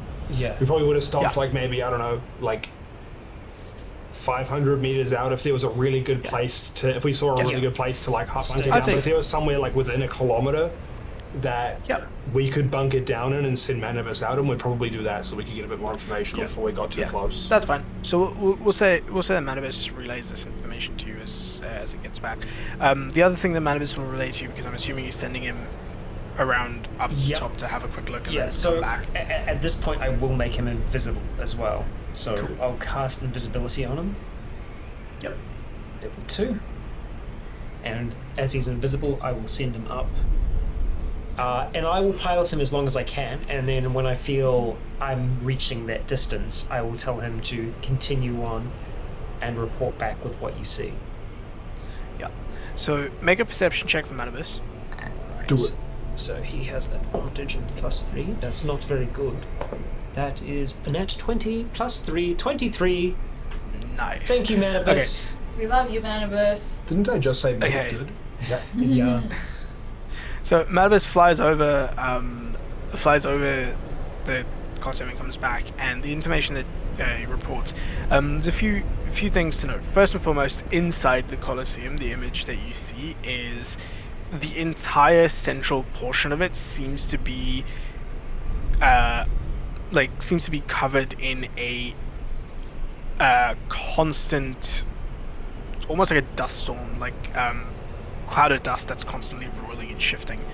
And so looking into it the visibility is next to zero. And this is the entire inside of it, except for the sort of the bleachers section where people sit to watch. So the entire sort of fighting pit area of a Colosseum is completely covered in this dust storm.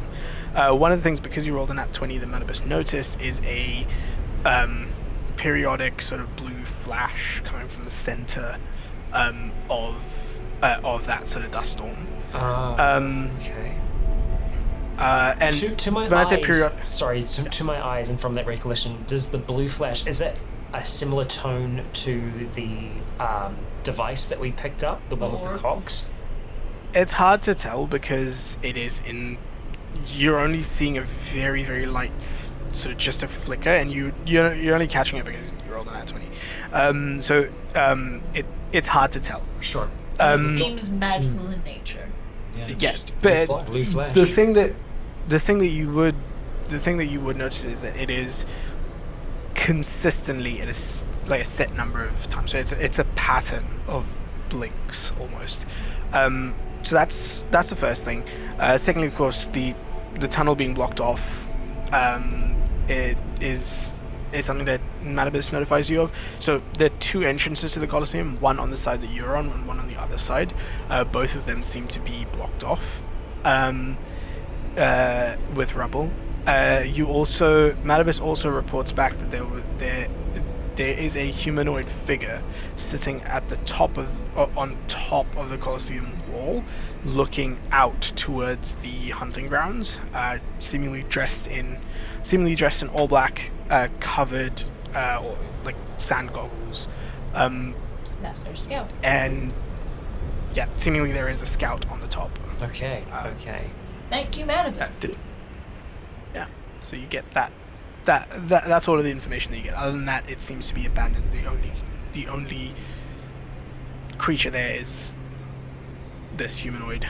Yes. Up at the top. I'd pass all that information onto the team.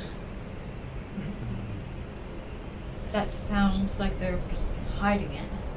Whatever's in the center.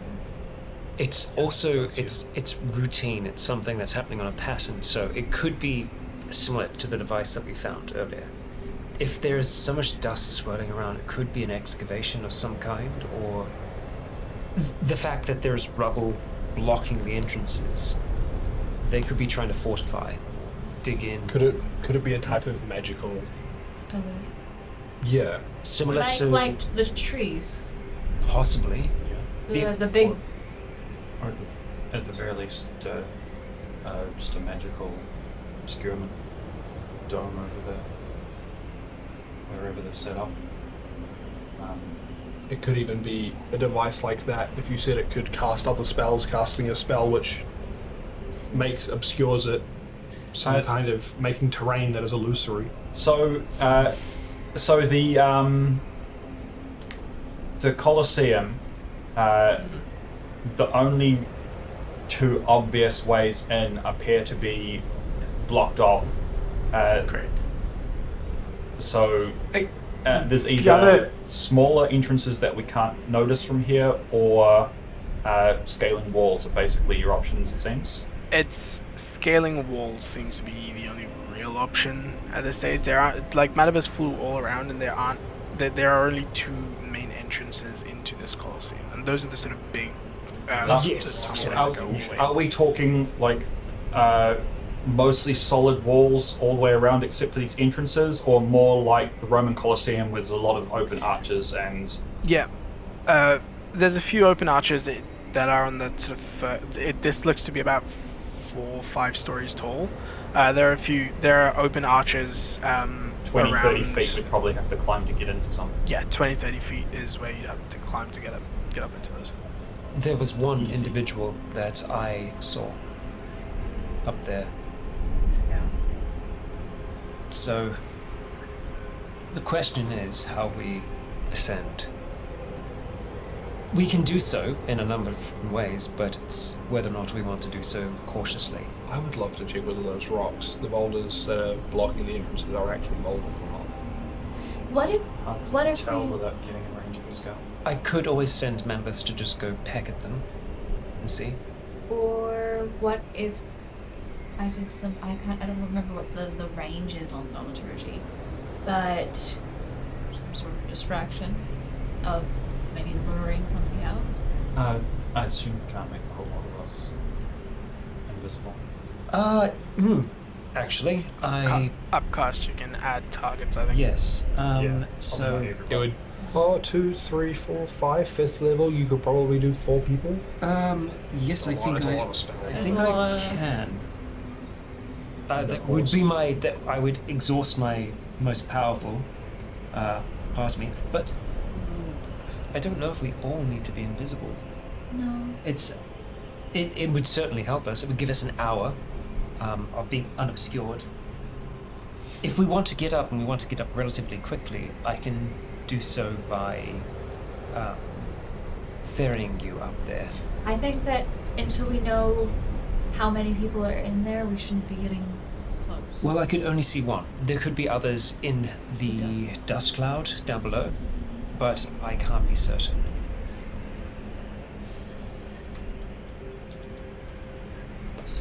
Scouts looking this way.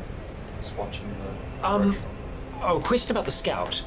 What size were they? Did they seem to be stouty and dwarvish, or were they human? Dwarvish. Hey, we're in the right place, laddies. My What's thought, there? Kill it! my thought is that it might have been a human, and they might have just killed the dude and sat him there. Just killed him and sat him on Kill a him chair there, set him there, and then Yeah. just go home. and just left. Yeah. Sending a message. Yep. Yeah. See, if we could. I mean, I think we all have different ways that we could get up the wall. That's in there. true. We just have to get close without being seen. I could disguise myself as a bedraggled survivor of the desert and just stumble up to the front gate, see what happens. Well, it's all rubble, so I know, either. but like, where there's buildings, it's still kind of a building. On alert. It was so. This scout would be up like 5 stories up the very top. Yeah. 5 stories up to the very top. 5 So 50 stories, feet. 50 feet. And You can dash up there. Actually, these would be higher ceilings than normal tents, so about 15 feet per story. Why are So you gonna make the give math us- difficult? I'm going to. It doesn't have a roof though. I'm going right? to assume when invisibility says it makes 75 feet. invisibility says Sorry? making invisibility says you make all the stuff you're carrying also invisible. I'm assuming a rider on a mount does not count as something you're carrying for that purpose. No, it's carrying You're you. mounted. No, but if he casts invisibility, Oh, no. yeah. Yeah. I can't cast it. Yeah. But not yet. I'm intrigued. What options do we all have for ascending? Can you cast through Manibus? I can. I can cast spells that allow me to touch through Manibus. Is dispel magic? 8. It's It's a no, range. it's range. Yeah. Yeah. I've got both climbing gear we purchased for the Fae, as well as magical means to get up walls. Not buildings. Yeah, Enough no. to get into one of the arches. Yes. I'm not a climbing sort of person. Right. You'll have magic to get. To get no. Thunderstep. Yes, you've done Not it before. would it'd be loud. That's what I'm saying. It's looking what our Unless what our options are. I transmutated it into like cold step. I mean, it kind of. I think it still kinda makes says, a it says in noise. the spell description that it makes yeah. a loud noise. Yeah. Yeah. But Unfortunately. It's just a damage type that changes your Yeah. how I can how also teleport someone with me. Yes. how would that be for you getting up? I climb. Yeah, I know you climb well. I've seen you climb things before. You've climbed giant trees and. I would probably need climbing gear to I have climb climbing such a sheer. You can't run walls, can you? No. My. It's also not up, it's a long. Yeah. Everyone makes that mistake, and it's a long wall. But if you run around the Colosseum, eventually you'll reach the top. But we using just do it on a diagram. using climbing gear, I could get up there very, very quickly. My option, I could probably get each of you up relatively quickly. Getting down. This one I picked up on my elbow from Issa recently before teleportation circle. I can transmute myself into animals, into beasts. I could turn myself into a giant flying bird and ferry you up one by one. Yeah, drop us in. Precisely. I could drop you right next to that individual, That would ready be to strike. It's a more obvious quite approach, of Yeah. course. It's not loud, but it's visible. Very But it would ensure that each of us does get up there. Unless you cast invisibility on yourself and we're just like in the air, like sitting. I have another proposal, another option. If one of us can get up to the top, unseen, and push the person off, That works. could we delete this man very quickly? Could we take him out? It's entirely possible. It would be whether he screams on the way down. I mean, with that might alert people, but then Might set the maybe people we'll up actually scout. come out. But then we've alerted them. If they are Stand-up if they T-Rex. are regular people, I'm sure that they have their own ropes that they use to get up and down here. You might, throw him off the edge and he just stops like 2 feet down. If you, how much rope do we have between us? That's a. I should, But and then I've got at least 50 feet. if the scout's taken care of and there are no other scouts at the moment, we can take a little bit more time getting up. A proposal for doing that is you could make me invisible and I could make my way round to a part of the Colosseum which isn't within sight of him and is out of earshot, climb up and then move quietly along the roof or the top and then Could be the signal. push him off. I mean, by push him off I would probably cover his mouth and fall off That's because it won't hurt me, but it'll hurt him. And then all of you guys just, because you could shoot him with the bow, you could shoot him with something else quiet. yes. Ophelia could shoot him with has something quiet. flashbacks of falling off of the tree. Yeah. That's a sound plan. I like it. And if it goes wrong, I can enact bird plan. Yeah. But Yeah. I think a good idea. I think it is a sound idea. It gives you at least an hour to enact the plan. And if it goes really bad, just shout out "shit's hit the fan" or something like that. I think I'll just leave. I think that's a good idea. All right. How many people can you hold here? Okay. Maybe 2. All right. So Um, if we didn't run away. So just one person for invisibility right now, correct? All right, Mason. Before you implement, I also have questions for the dungeon master. yes. How Yeah, long go do I for think it will take me to get to the edge of the Colosseum? From where you are now, I mean, you said you sort of posted up about 500 meters away. If there was a place that was concealed enough. Yeah, I'd say that was. Shouldn't take you too long. Like 10 minutes? 10 minutes. Just to get a rough gauge of like... Because I mean, Yeah, you 10 can minutes. run because they're not going to hear you you can- on sand and you can whatnot. sprint there. Yeah, I just want to get a gauge of like how much time Yeah. I'll have, and then climbing it. If I really wanted to, I could do it in a round. Yeah. Shit. Yeah, if you wanted to sprint up to the Colosseum, then we could halve that time to about like 5 minutes. I'll be right back. Sorry. We need pause or? No, Okay. no, it's okay.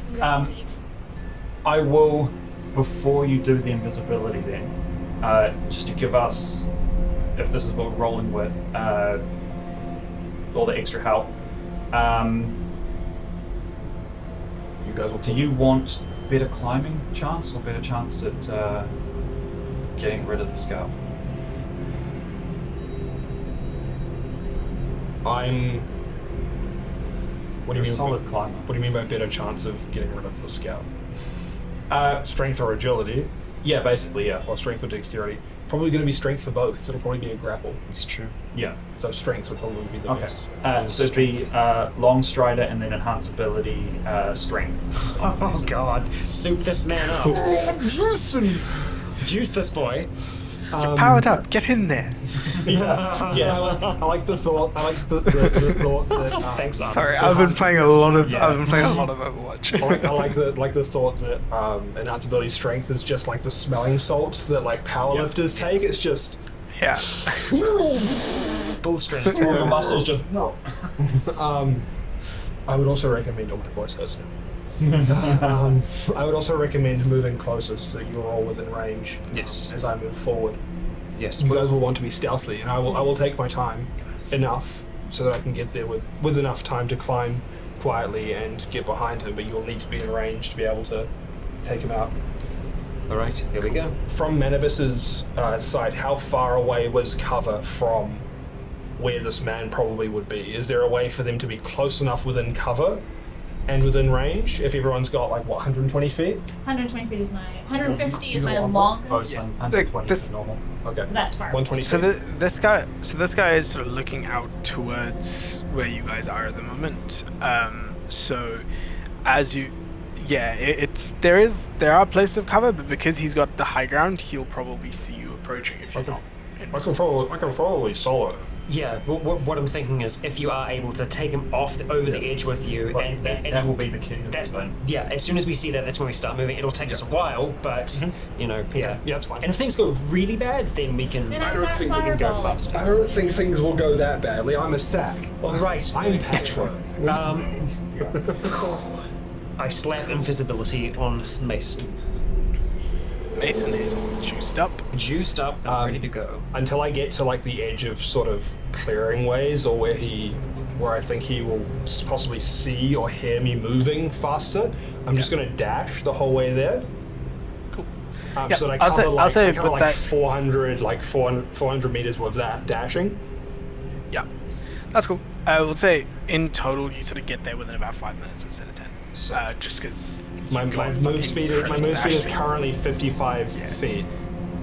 Yeah. Around. Yeah, So dashing for 110. the only thing you got to worry about is a dust plume that you leave behind as you're like dashing towards it. Like a fucking but- like In the desert, you'll be saying, "Oh, tumbleweed." Yeah. what's the Wile E. Coyote and Roadrunner. Yes. Yeah, Roadrunner. Yeah. Meep, meep. So then once I sort of get to like the edge of what the clearing would be and have the opportunity to move around the Colosseum, I'll sort of go, I guess, like a quarter of the way around it. So 90 degrees from him, if I can see that it's still one consistent roof to where he is. It is. That way, like, I'm far enough away where he probably won't hear any climbing equipment, unless there's a way that I can see that I can climb up without it, but I don't think there probably is. The Colosseum's old enough to where there is a way for you to climb up without climbing equipment, but it would be a check. parkour. I mean, would it be a check with climbing equipment as well? Or? Well, with climbing equipment, it wouldn't be. It would just be you moving up, but it makes noises. Without climbing equipment, you'd make an athletics check The to chief try point and of climbing make it equipment as well, and yeah, I think that's somewhat up to V. The main the other of thing note as well that is you the other definitely thing. can bring yourself to walls. Okay. Yeah. The other thing as well is that with climbing, it wouldn't really be a check with climbing equipment because. Yep.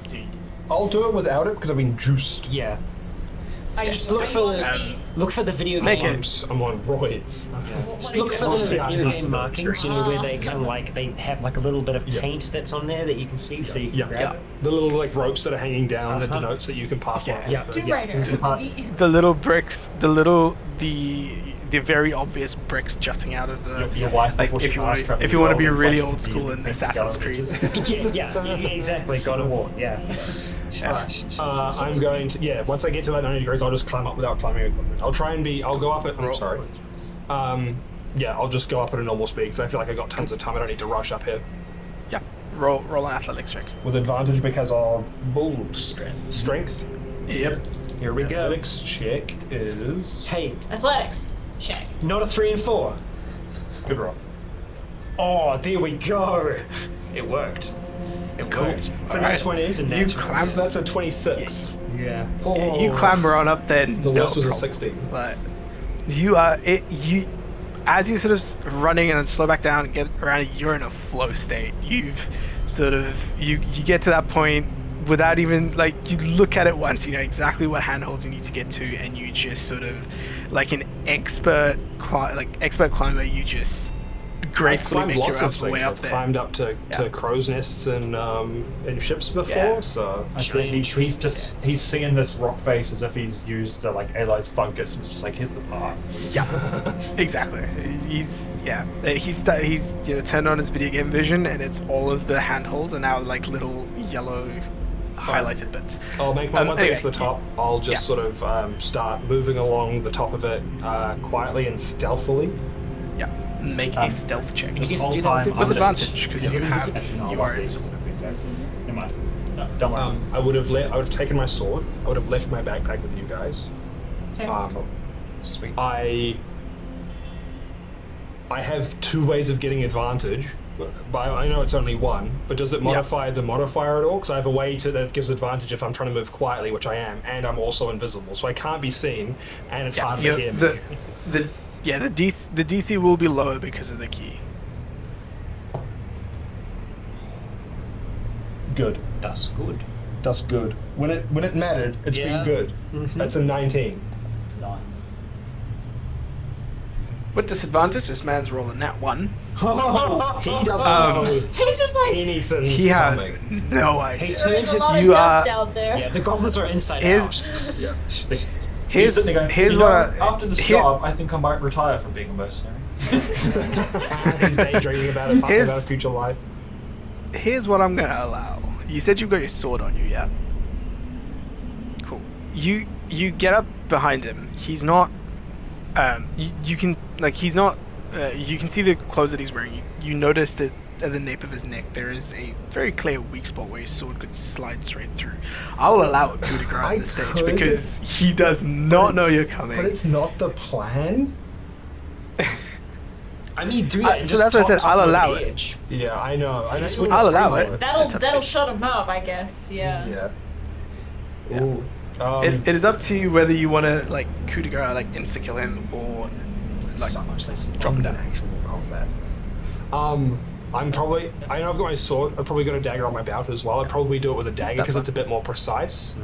Yep. That's fine. Not a T-Rex tooth. No, I don't have a T-Rex. I didn't jam a T-Rex suit. Actually, it's probably a really good way. You have. Yeah. Wouldn't you still be carrying the gnarly spiral dagger used to kill Oh. The triple dagger that Oh, I probably do. Actually, yeah, Assassin's- I do have assassin's that dagger. assassin's dagger. Make them think that it's Oh, an assassin God. from wherever. To be like- fair, I kind of just acted like it. you? Yeah. Yeah. Yeah. This is some Assassin's Creed shit. Yeah, I'll take that triple pronged dagger. I don't have any poison to put in it, but I don't think it's really gonna matter. Yeah. I'm just gonna then just jab it into the back of his neck, and then twist. Yep. The sort of sharp sides of it will just sort of mincemeat his spinal Yep. cord. Jesus Christ. Absolutely. Fucking Christ. You guys are waiting for this man to sort of fall off along with Mason. You're expecting Mason to become visible, and you're expecting to see a struggle. You're looking up at this man. You see him sort of just from that distance. You don't hear a sound. Nothing. The vocal cords go immediately as the dagger goes through. What you see through the spyglass is this man sort of sitting there keeping an eye out. Suddenly, blood gushes out from the back and the front, and Mason appears behind him as this man just hits the ground. Not a sound made. As soon as he sort of falls off, because I don't want to be on the roof to be seen if people are watching him, I'm just going to jump down behind him and land as quietly as I can. Cool. Easy enough. You Jump can down. roll some full damage, and I'll see how much I can reduce if you want. Oh, because you're rolling him off the edge. Yeah, I mean, he would. I mean, He's fucking he just dead, described it as yeah. falling off the edge. So I think it's probably Yeah, better to have him off the edge. Yeah. Yeah, he falls off. He falls off the edge, and hits the ground. Mason, you see, just sort of step off the edge gracefully, Assassin's Creed style,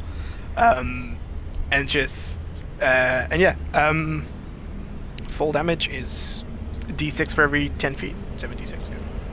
Yeah. As soon as we see that, I'll just kind of nod to the others and start Slide moving down. up. Yeah. Get ready. Go. Is that your running? That's my running. Very Austin Powers. I'm assuming quiet running though. Yeah, it is quiet running. We're So doing it's it. regular speed but sprint. Yeah. It's crouch running. 21 points of full damage. Probably not. Probably don't take any of that, to be fair. I'm just trying to find how much of it, how much I reduce it by. Is it less than 40 damage? Yes. I take notes. Yes. You just Yeah, I just hit the ground and tuck and roll. sand. You just Yeah, sort you of- hit the ground, tuck and There was roll. a hay bale. Like, yeah. yeah. Hay bale not needed. He Just land right manages next to it. Yeah, and I sort of tuck and roll, get up by him, and I'll just start sort of dragging his corpse over towards the direction of like where I know that my people are coming. We actually have a whole bunch of Yeah, them. we do. We've got our It own. also hasn't really been a sandy desert. It's Yeah, sure. more dry blasted lands. Yeah. Rocky. But yeah, Dust. shut up. I'll just drag him that way until the group gets to me, Yeah. Cool. and just sort of to get the body out of the way. Yeah. That's cool. Just a nice Managed little to like trail get of the- blood. Yeah, there is a trail of blood, but you manage to get the body out of the way and hide it as the rest of the group approaches. You are all standing in front of this Colosseum. Nicely done. Do you want us to roll stealth for approaching, in terms of noise, or? Well, the scout's dead, so Yeah, I mean, I don't know who else is around. So I'm just asking. yeah. Yep. Well, unseen eyes. Well, Nice to notice. Oh God. Just the back of his. Yeah, the back of this like- dude's Yeah. head is just. so you know in the it's- Matrix yeah. they like have that little port that they plug people into active. Imagine the hole that they took out to do that. Yeah. It's just a hole. Thank you for leaving the mouth intact. You're welcome. Shall I ask this one some questions? Well, it's as noisy as me talking now. Go ahead. Sure. I'll get nice and close. I'll just make sure that we're sort of in cover. When I was a bit closer, do the buildings that were closer to the Colosseum than where we were, do they look relatively covered in, I guess? Like, Yeah. so that you could almost Yeah. be in them and be relatively obscured? You could just. Yeah, absolutely. Maybe afterwards. Might be nice little staging area. While Hessel's doing the asking, I'm going to see what this guy had on him in terms of if he had any methods of communication or identification or. You, as you sort of start to look through, he's got parasite goggles. He's got a crossbow, like a pretty heavy crossbow. He's got a pair of spyglasses to sort of look. Take the scout. interest in the spyglass. Yep. And then other than that, he's dressed pretty light, not really, in like leather armor. But yeah, that's about it. No identification of any sort, nothing. As you sort of uncover his face, this is a. Sorry. What's that? Is it real nice looking armor, like professional mercenary armor, or just. No. It's mercenary armor in the sense that it is like something that day-to-day adventurers would wear, but nothing. It doesn't seem overly well crafted. It's just off the shelf. As you sort of uncover his face, this is a dwarvish man, sort of chin strap, black chin strap beard, bald, and it's rather light skin, a couple of freckles, and yeah, it's a sort of squarish kind of jaw, stocky, like for a pretty lithe for a dwarf, because dwarves usually are a bit more bulkier, but it's, yeah, a lot more lithe as a dwarf, and you get the sense that like is the way he's got his haircut and the beard, because it's just a chin strap sort of thing. It's more like he's removed as much of his hair, etc., as to just basically be as light as possible. He's a runner. Yeah, He's a runner's skeleton. very much a runner's physique. Hessel will get close to him, almost like touching foreheads, and then start to speak. Yes. Go smooch. Are you casting Speak with Dead, or is this? I'm using my your feature. background feature.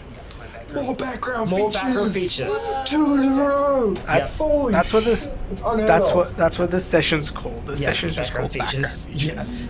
Yes. My first question to this individual would be,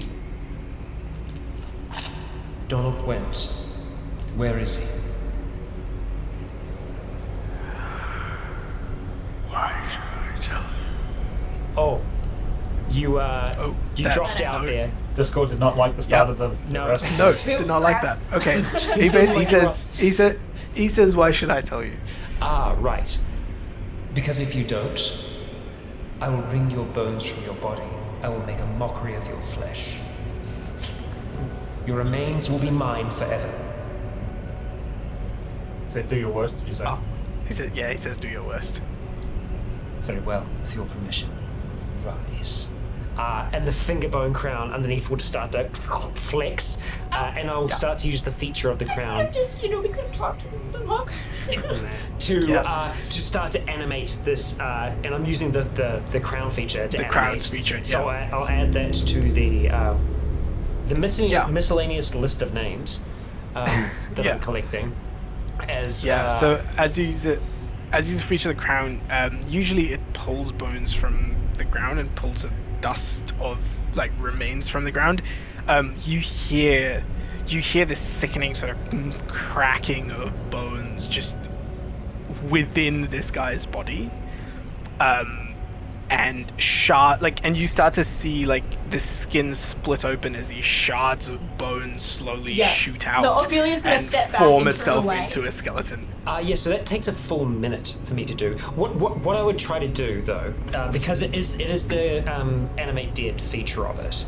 I would try to keep the body whole. So zombie. Right. Trying to make a zombie. So it's zombie. You're not deboning him. Not deboning him yet, but Okay. so there would still be cracking of I the would have bones a resisting. problem with that. I would yeah. have a problem if you just started pulling the bones from this man's flesh body. Excommunicating his bones. But yeah, so effectively at that point, Hess would stop the communication, but it still takes a full minute. The process of reanimation is different from how he does it when he sacrifices his blood for it. This is more the crown seeping energy into it. Yeah. You still hear the sort of bone cracks and breaks as this man sort of the remnants of whatever is left sort of resist, but unsuccessfully as this thing sort of raises as a zombie. And as it gets up, I just kind of fix the goggles back on over its face. Yep.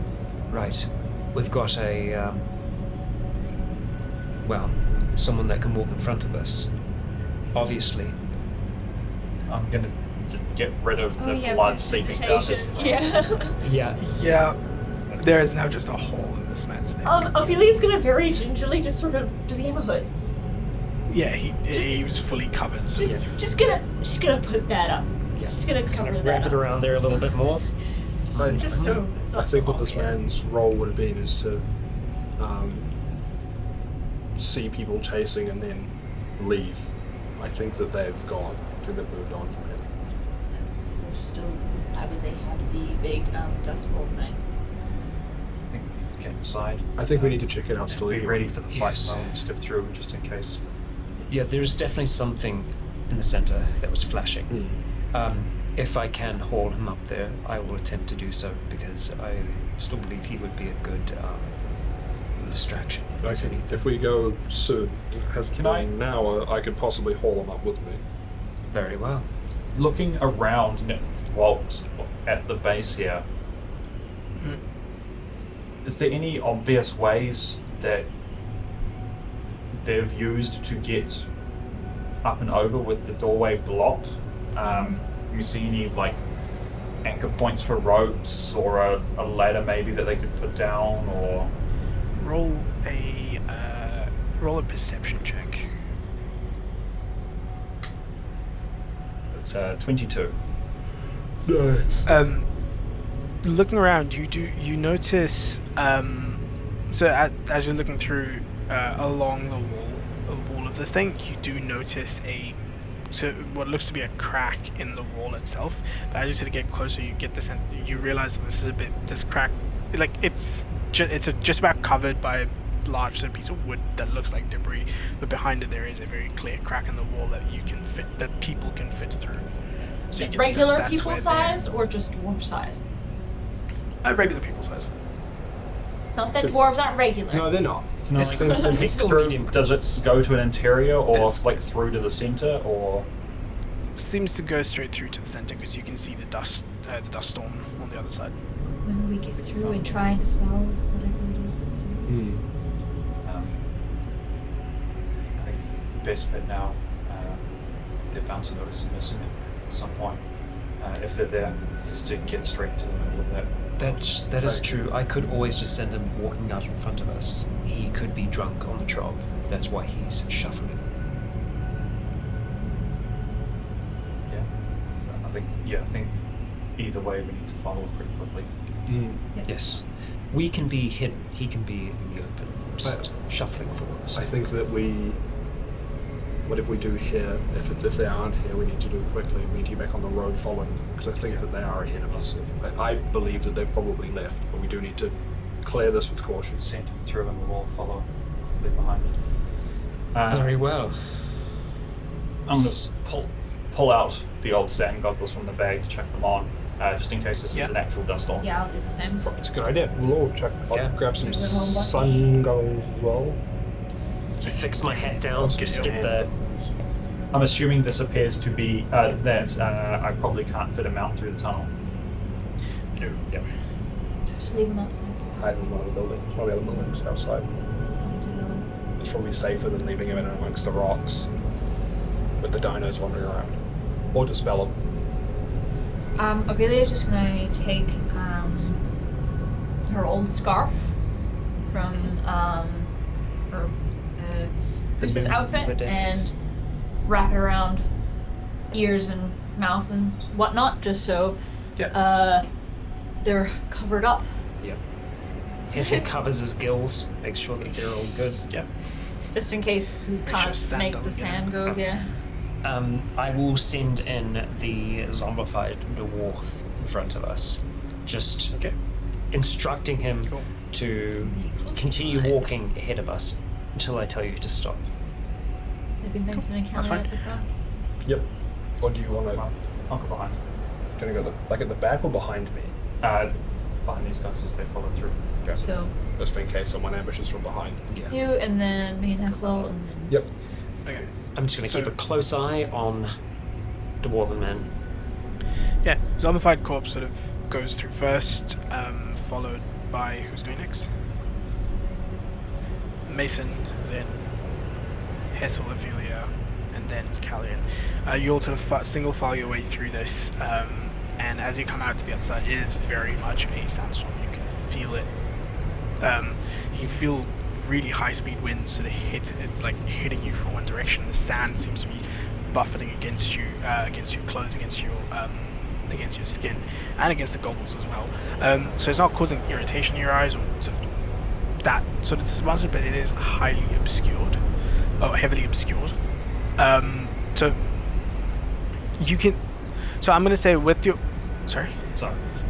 I was going to say, once I see Mason about to enter into the dust storm, I'm going to Misty Step me and the mount up into the archway and bound down from there to follow them into the dust storm. Easy enough. You missed it. I don't know what the plan is with the dwarf. So I would stop at the edge of the before stepping out because the dwarf's ahead of me because I don't know what the plan is with that or whether we're waiting to see if anything happens when he gets out there or anything. So I would sort of wait, I guess, before that would happen, just to sort of see what happens. Yeah. So whether there's any interaction with him, if anything comes out of the sand and eats his asses, and I know I'm not fucking stepping out there. yeah, it could just be a worm going woo. It could be. It's just a worm flying, just fucking zooming around the inside of the Colosseum. Sand Could worm. be. Yep. Yeah. As he sort of steps in, so I'm gonna say within 5 feet. So with the sand goggles, within 5 feet of you, you're not gonna have any sort of disadvantage to anything. But anything beyond 5 feet of you is completely obscured. So any ranged attacks made or anything of that sort is at disadvantage. So you're basically blind outside of 5 feet around you. As you step into this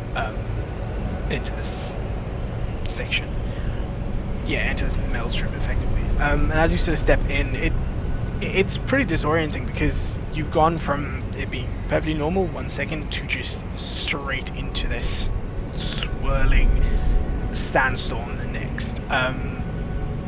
You wait for a couple of moments as the dwarf sort of steps in. Nothing seems to happen.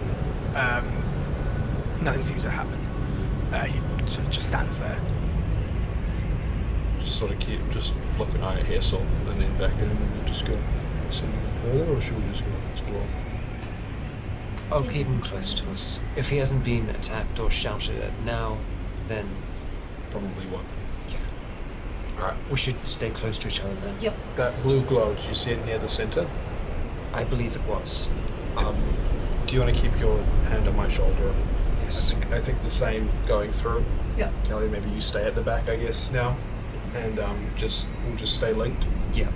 I will tell the dwarf to continue walking forwards so that effectively we can see the dwarf as a point going ahead of us. If it drops off or anything like that, then we know that something's wrong. Ambush. So you start to step through and start to walk towards where you expect the center of this this maelstrom to be. And as you start to sort of walk a little bit further, Boy.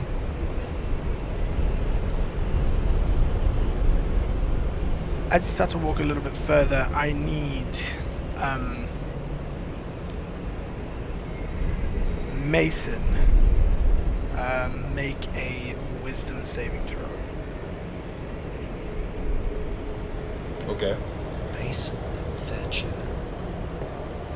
No, that's this one. It's not touching. He does not Sorry? want to. What? No, Who's it's fine. No, disadvantage? Nothing? Don't worry about it. Nothing? Nothing. Big number. Massive. Go Huge for it. number. Total of Go 10. for it. Cool. You all. So, Mason's up the front behind the dwarf, and then Hessel, you're right behind. What you notice is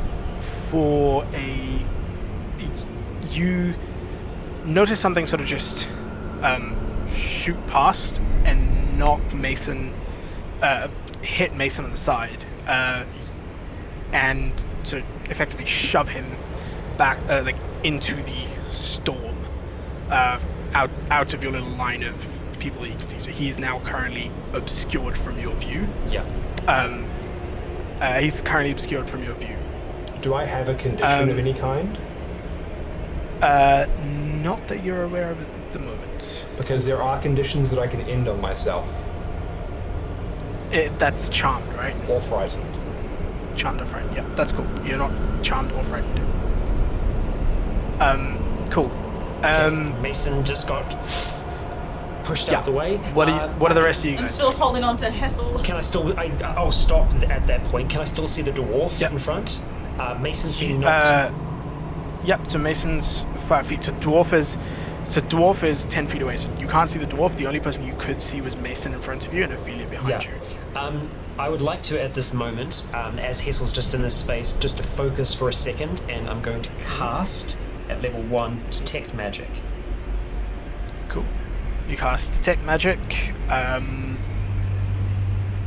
Detect magic goes off, and the only magic that you can see is the stuff that's magical on your What's the range that on that? pings as 30 feet. Does he still see me? He- All my magical items Sure. within 30 feet of him. Yeah. no. Oh, fuck. Mason's magical items.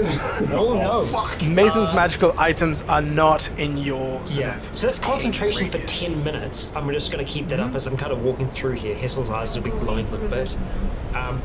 Mason's gone. I'd probably say loud, Mason's gone. And How loud is the storm? Can we hear? You can just about hear, like your passive perception is pretty high, so you'll be able to. and I can confirm that the storm is not magical. The storm itself, no, Yeah. it's not. I will confirm that. I'll say storm's not magical. Yeah, the storm itself is not magical. So there might be one of those things making the storm happen. That's true. And it doesn't mean the storm itself. Call up. Yeah.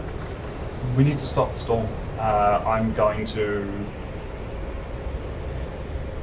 try and push for the center to find, assuming there is a relic like that last one, Yep. doing this. Are you splitting from the group? Yeah. If we've lost Mason, the storm's going to make things real hard. So I'm going to try I'm and, gonna be able to do something. yeah, relatively pointed towards the center in the first place to try and find that bright spot that Anubis spotted. So Callian starts pushing in. Callian pushes through. At that point, I would reach out and I grab Roll a for perception the- check with disadvantage, Callian. 18. Nice. 18. Okay, cool. so just sort of looking for that sort of central area of this, you do catch that little blue flicker within the storm itself. So you start bounding towards it. Hessel, Ophelia, what are you guys doing? Staying where we are for now. I'll get close to Ophelia. I'll say, I can get us above this if that's what you want. Yeah, let's do it. All right, hold on. Hessel's going to grab onto Ophelia with his arms as they start to deform and shift. There's been some yucky stuff. As he just starts to his eyes start to glow, shift and change into something different, and it's a horrible transformation. You see his jaw jut out and extend and become a beak. Yeah. You see his blue skin stretch back. She's gonna close her eyes Yeah. at this. We're like, no, I think I don't want to see this. It's like the first time watching Beetlejuice as a kid. And as his skin stretches back, you can see that the skin is actually made up of thin scales. No, as I the can't see scales anything. pull, I'm no, not you can't. looking. You can't. But The camera can. the camera can. The camera can see that camera can instead see of feathers, this bird is made out of these interlocking scales of this kind of blue-like creature. Once the bone crunching stops, then I'll open my eyes. Yeah, and what's grabbing onto you? Are talons that are kind of grabbing onto you at the moment. So Hessel, bird Hessel, giant eagle Hessel, will effectively still trying to hold on to Ophelia. So your detect magic has dropped now. It has. I'm not detecting magic anymore. I'm going to try and get down low so that Ophelia can clamber on over the top of his wings. Yep, we'll do that. I just imagine Are you gonna the have to moment go you into take the storm? the moment you go to lift off, you just go woof and go sideways. I know. Storm. He will have to fight through the storm to get out. Indeed. Hope like hell that he can get above it faster before. Or we could just back out and then go above. Back that ass up. Yeah, maybe. Let's do a little and then go around. So as soon as I feel Ophelia on my back, I'm going to start to shift back, trying to feel the wind as best I can, and then try to fly up and out of this thing. Give me an athletics check as your journey. Okay, here we go. It's bird time. Big bird. Third time. Make it good. That is the plan. Roll well. Okay. Well, that's okay. Let's see. Okay, that's actually pretty good. That's going to be 16 total. A 16 total. Cool. Yeah, it's good enough. You managed to flap your wings and go and sort of basically catch the wind and use that to ascend upwards. Yeah, ascend upwards, and you sort of feel yourself. In that sort of, it's almost sort of swirling around. So you catch those currents, and you sort of coast upwards and out of this storm. So you are now above this thing, but you can see this dust storm just completely rolling throughout this thing. Cool. Callion, you have by this point sort of making a beeline straight towards this thing. You rush up, and what you find sort of in the center where this flash is coming from is what looks like a few different, similar to the. I just love that. It's gonna be cut, and the cat's gone. Cat coming towards the camera. Stop. Yeah. I feel like we should leave it in. Yeah. Hello. So, yeah. Yeah. So you find. So as you get to the center of this, you find. Wait, one second. Hold up. There we go. Just give it a moment. Yeah. Go for it. You're good. Cool. Okay, so as you beeline towards the center of this Colosseum, you manage to get there quick enough because you're on your mount. You manage to find this almost looks like a bit of a metal structure that seems to house this mechanism. It seems think of one of those globes in their little think of a massive globe about, I'd say, 4 or 5 feet. Yeah, 4 or 5 feet across. A massive globe. Inside of it, you can see about 5 of these small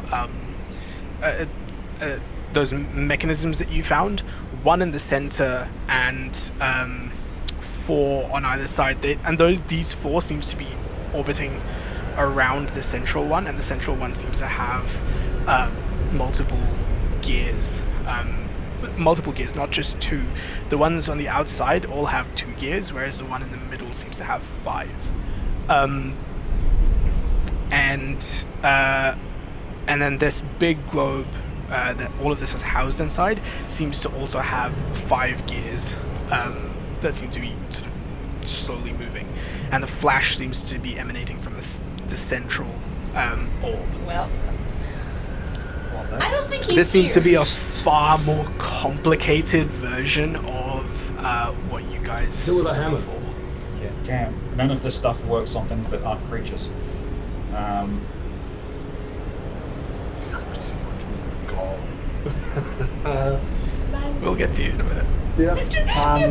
Callie just sees space and go, whoa. You are. He's inside the globe. Yeah. What the fuck was a wisdom save? Could have just gotten rid of me. It's. I'll see if you even let me attempt it. My first thought was it does specifically say a creature, so fairly say it wouldn't work. But whether or not I'll attempt to use my channel divinity for nature's wrath, which is causing spectral vines to reach out and lash a creature and restrain them. See if I can just like Creature. Yeah, it says creature, so I don't. You'd be trying to like you could restrain it, have. right? Yeah, you can have vines to grow around it. So you're effectively trying to stop the gears from turning using these vines. Is that what it is? Yeah, that would be the idea. But it's specifically a creature, so I don't know if it. Roll a charisma check, just a flat charisma check. Do it. Here we go. Get it done. 12. No. You attempted, but there's But yeah. Does he also get? Does he get his jack of all trades put on that as well? Because it is an ability check. it is an ability check. So but yeah, it's not jack ability of all check. trades. Yep. So it is slightly better. Half proficiency.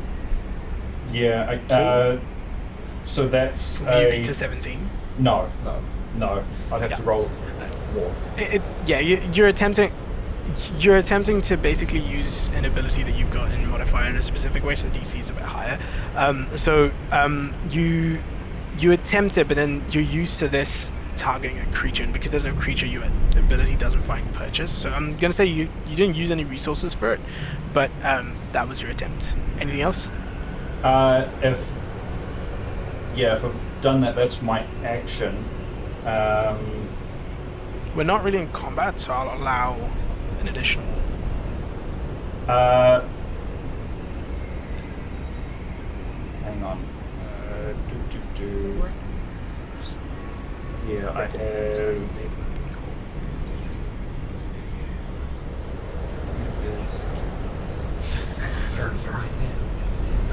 Hopefully not in me.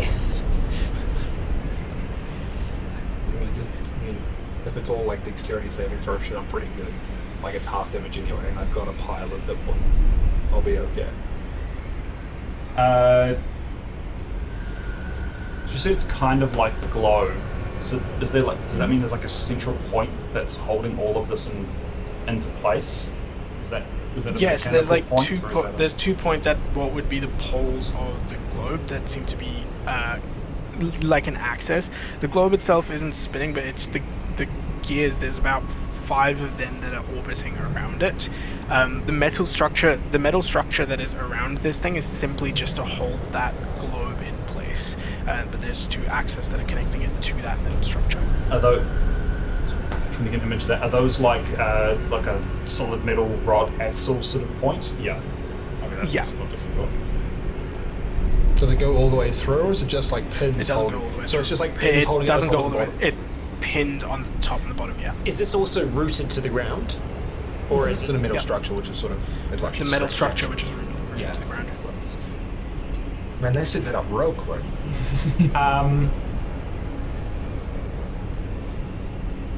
But there's no like. They're just all like sort of free floating. There's no actual globe covering everything. No, there it is a so the outer the outer globe has 5. There is an actual physical outer globe that has 5 gears. On the inside, there are 5 different Yep, we've got the little mechanisms. ones. One Yeah, in the but no, center. there's nothing outside of those 5 gears on the big globe. That's the outside. Surely your double scimitar wouldn't snap if you were to. Do we happen to have any of those things that little frog woman from a different world had? Just blow it up. Unfortunately, Nuke it. I can blow things up. That is very true. out of all my Blow things out of up. all my characters, I do not. This is the one that doesn't have high explosive on them. All right, I am just going to. We can change that. Yeah, we can change. I am going to try and grab one of the. Oh my god. I mean, the original little one. The rings weren't spinning quick. Are these still moving slowly like that one, or are these moving much faster? Yeah, they're moving slowly like that one. Yeah. Okay.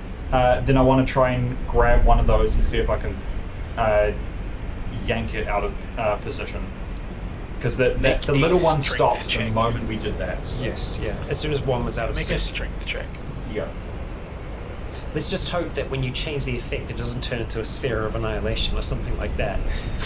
I doubt they would have built that contingency. Yeah.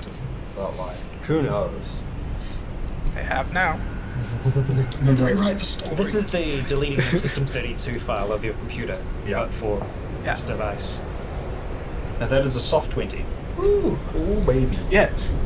With a soft 20, you've hit the DC. You match the DC, so you grab it and you pull, like, feet planted and feet in planting your saddle. You're with the help of your mount, so just like moving backwards. You pull on this thing, and one of those top gears, it feels like it sort of detaches from its field, whatever's holding it in place, and just frees itself. And as it does, you see it sort of clang against one of the other gears that was in place, which sets off the other ones out of axis, out of alignment, and you hear this sort of massive clanging sound as all of these gears hit the ground and fall. Yeah, and as they do, the amount of sand just in the general vicinity seems to reduce. But there is still a sandstorm, but the visibility is now better. Like you can, so it's can now we instead of see just the at 5 feet, you probably see about 10 feet out. Oh, okay. And all the little ones in sides. They're still moving. So just not the big one, but the little sequence inside is still going. Yep. You could just stick your stuff through. Well, at the moment, it's you got to get within that bigger globe somehow. It's all encapsulated inside of that. Meanwhile, up above. Yeah, I mean, up at the top. Yeah, I Trying would to be. look down Yeah, and I'd be trying to like see if I can see the same flash Yeah. and try and almost position myself like above, so that there's a yeah. potentially a chance for Ophi to see it. Yeah, so as you're sort of looking for it, you hear this sort of clanging of metal, and that's when you sort of notice it, and you sort of, now you're right above this thing, and you can, yeah, and as you sort of, there's a bit of, like, Turbulence. the amount of the amount of sand that's sort of flowing around is reduced. There's this sort of wind gusts as well, sort of calm a little bit, so it's less of a. The wind gust is the same. Oh yeah, Gusts yeah. the So same. the wind is still. Yeah. Different component. I just kind of. Am I able to see anything in the sandstorm? You can now make out, because the amount of sand flying around is reduced. You can now see Callian. Can I see any glint of this thing in the middle? Yeah, you can see you can see the rough outline of the thing in the middle. If you get closer, you'll actually be able to see it. About 4 feet in diameter. 4? Okay. 4 well, feet. not that one then. Not that one. Not that one. Do you know what would be really, really interesting? Heat metal. Used to have it, I think. I will stay in as stationary a position as I can. I will let out a bit of a. Yeah, I'm going Eagle to cry, kind of though. instruct. Could call. I'm gonna yell down and I'm gonna say, "Move away from the thing." Yep, I do that. you hear that, and you see Callian moves away from the thing. And I'm going to lean off the side of Hessel and point down and do a transmuted lightning bolt into cold. Straight down. Cold and yeah, you shoot this and it roll some damage for me. Why do I feel like It can't really miss, I don't think. Yeah, why yeah, do I it's an feel inanimate like object. So I could you use can it roll some like damage for me. swing glitch, swing sick glitch, yeah. and I'm just like all the way up in the sky. Yeah. Why do I feel like that's happened? You fell through the mat afterwards. Yeah, I just fell through the map. This is not fantastic. I don't want to destroy it, you know? I mean, stopping it, if you destroy it, it's but it's stopped, which is the main thing.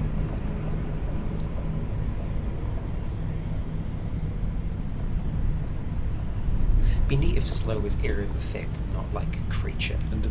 26.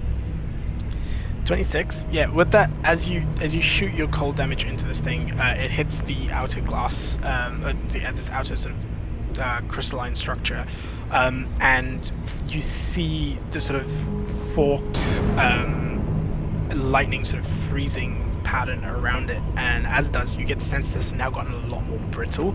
Probably one solid hit will probably break it now. Nice. Good. I can do it again. Fireball. No. No. Like you don't It's like right it there. doesn't like at this point the material seems to have gotten a bit more brittle, so either a physical hit or magic whatever will most likely break it. I'll just kind of core out for Callian. I'll follow that up. Yeah, Just cool. You run up and you just swing your scimitar at it, and as you hit it, immediately from the point that you hit it, it just fractures. This entire thing fractures and shatters, and as it does, you see the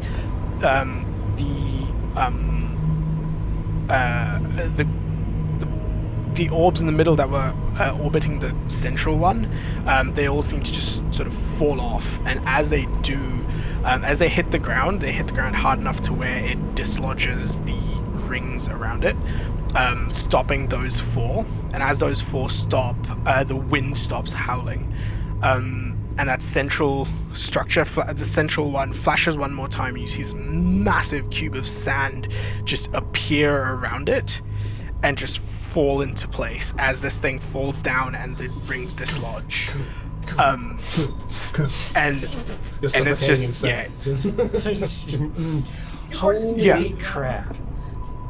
And at that point, the entire sort of sand wave, effectively, it's the sandstorm just sort of ends. All the sand that's up in the air just sort of settles to the ground, comes crashing down. And with that, I think we will end today's session there. I don't want to wait a month. Oh, fuck. But no, hold on. Oh. I'm gonna ask everyone but- except for Nick Oh, shit. to leave the table. That's not good. Good luck. Maybe I do want to wait a month. Good luck. Okay, bye. Nice Bye. to roll well. I won. I either will roll really well or I'll roll really poorly. You still have good strength. I do, probably. Is it concentration? I think it's concentration. It is. Okay. They gone. They've shut the door. Are they gone? Yeah. Alright. This is going to be an interesting one because I've rolled a few dice as part of this thing today. And you're going to be playing a slightly different character until your character's found. Okay. It's effectively a doppelganger, right? That's Okay. taken Mason's place. Alright. Mason is currently bound and not dead. Obviously, he's Yeah. still bound and incapacitated. You'll be playing a doppelganger called Ox, who's taken Mason's place. Equipment's been taken. The doppelgangers managed to extract enough memories from Mason. He's a psionic. He's extracted enough memories from Mason to the point where he has all of the basic information, but sort of deeper understanding of so your dreams, that sort of stuff. It probably wouldn't know, but it has sort of your core memories. Yeah. basically the main point. This character's main mission at the moment, the mission that he's been given, is to assassinate the Vigboldor representative that is held here in this Colosseum. He is aware that there is a dugout cave system, or a cave system below this Colosseum, where all of these people, where the Vigboldor representative and the Asgroka's representative are held. I mean, we're there to kill him So you anyway. He could have just teamed up with us. What the fuck? He's been told that he needs to kill this representative Anonymously? Okay. It basically taking the shape of whoever comes to rescue the Asgroka's rep. Got it. Do I need to know any other motivations? Do I just play Mason? But like, You just play. Yeah, you just play Mason you because just he's you got. Okay, you want to play Yeah, Mason? he's got but all you of- want me to end the shit out of that guy. Exactly. All right, easy. Exactly. Done. Cool. Consider him Nice. dead. All right, cool. You can get everybody else to come back into the room. Okay. So, as you've sort of broken this this mechanism and stopped the sandstorm, this pile of sand that was all in the air just sort of seems to settle on all of you guys eventually. And as you sort of stand there in without the sound of the howling sandstorm around you and this mechanism broken in front, we will end today's session there and pick up next time.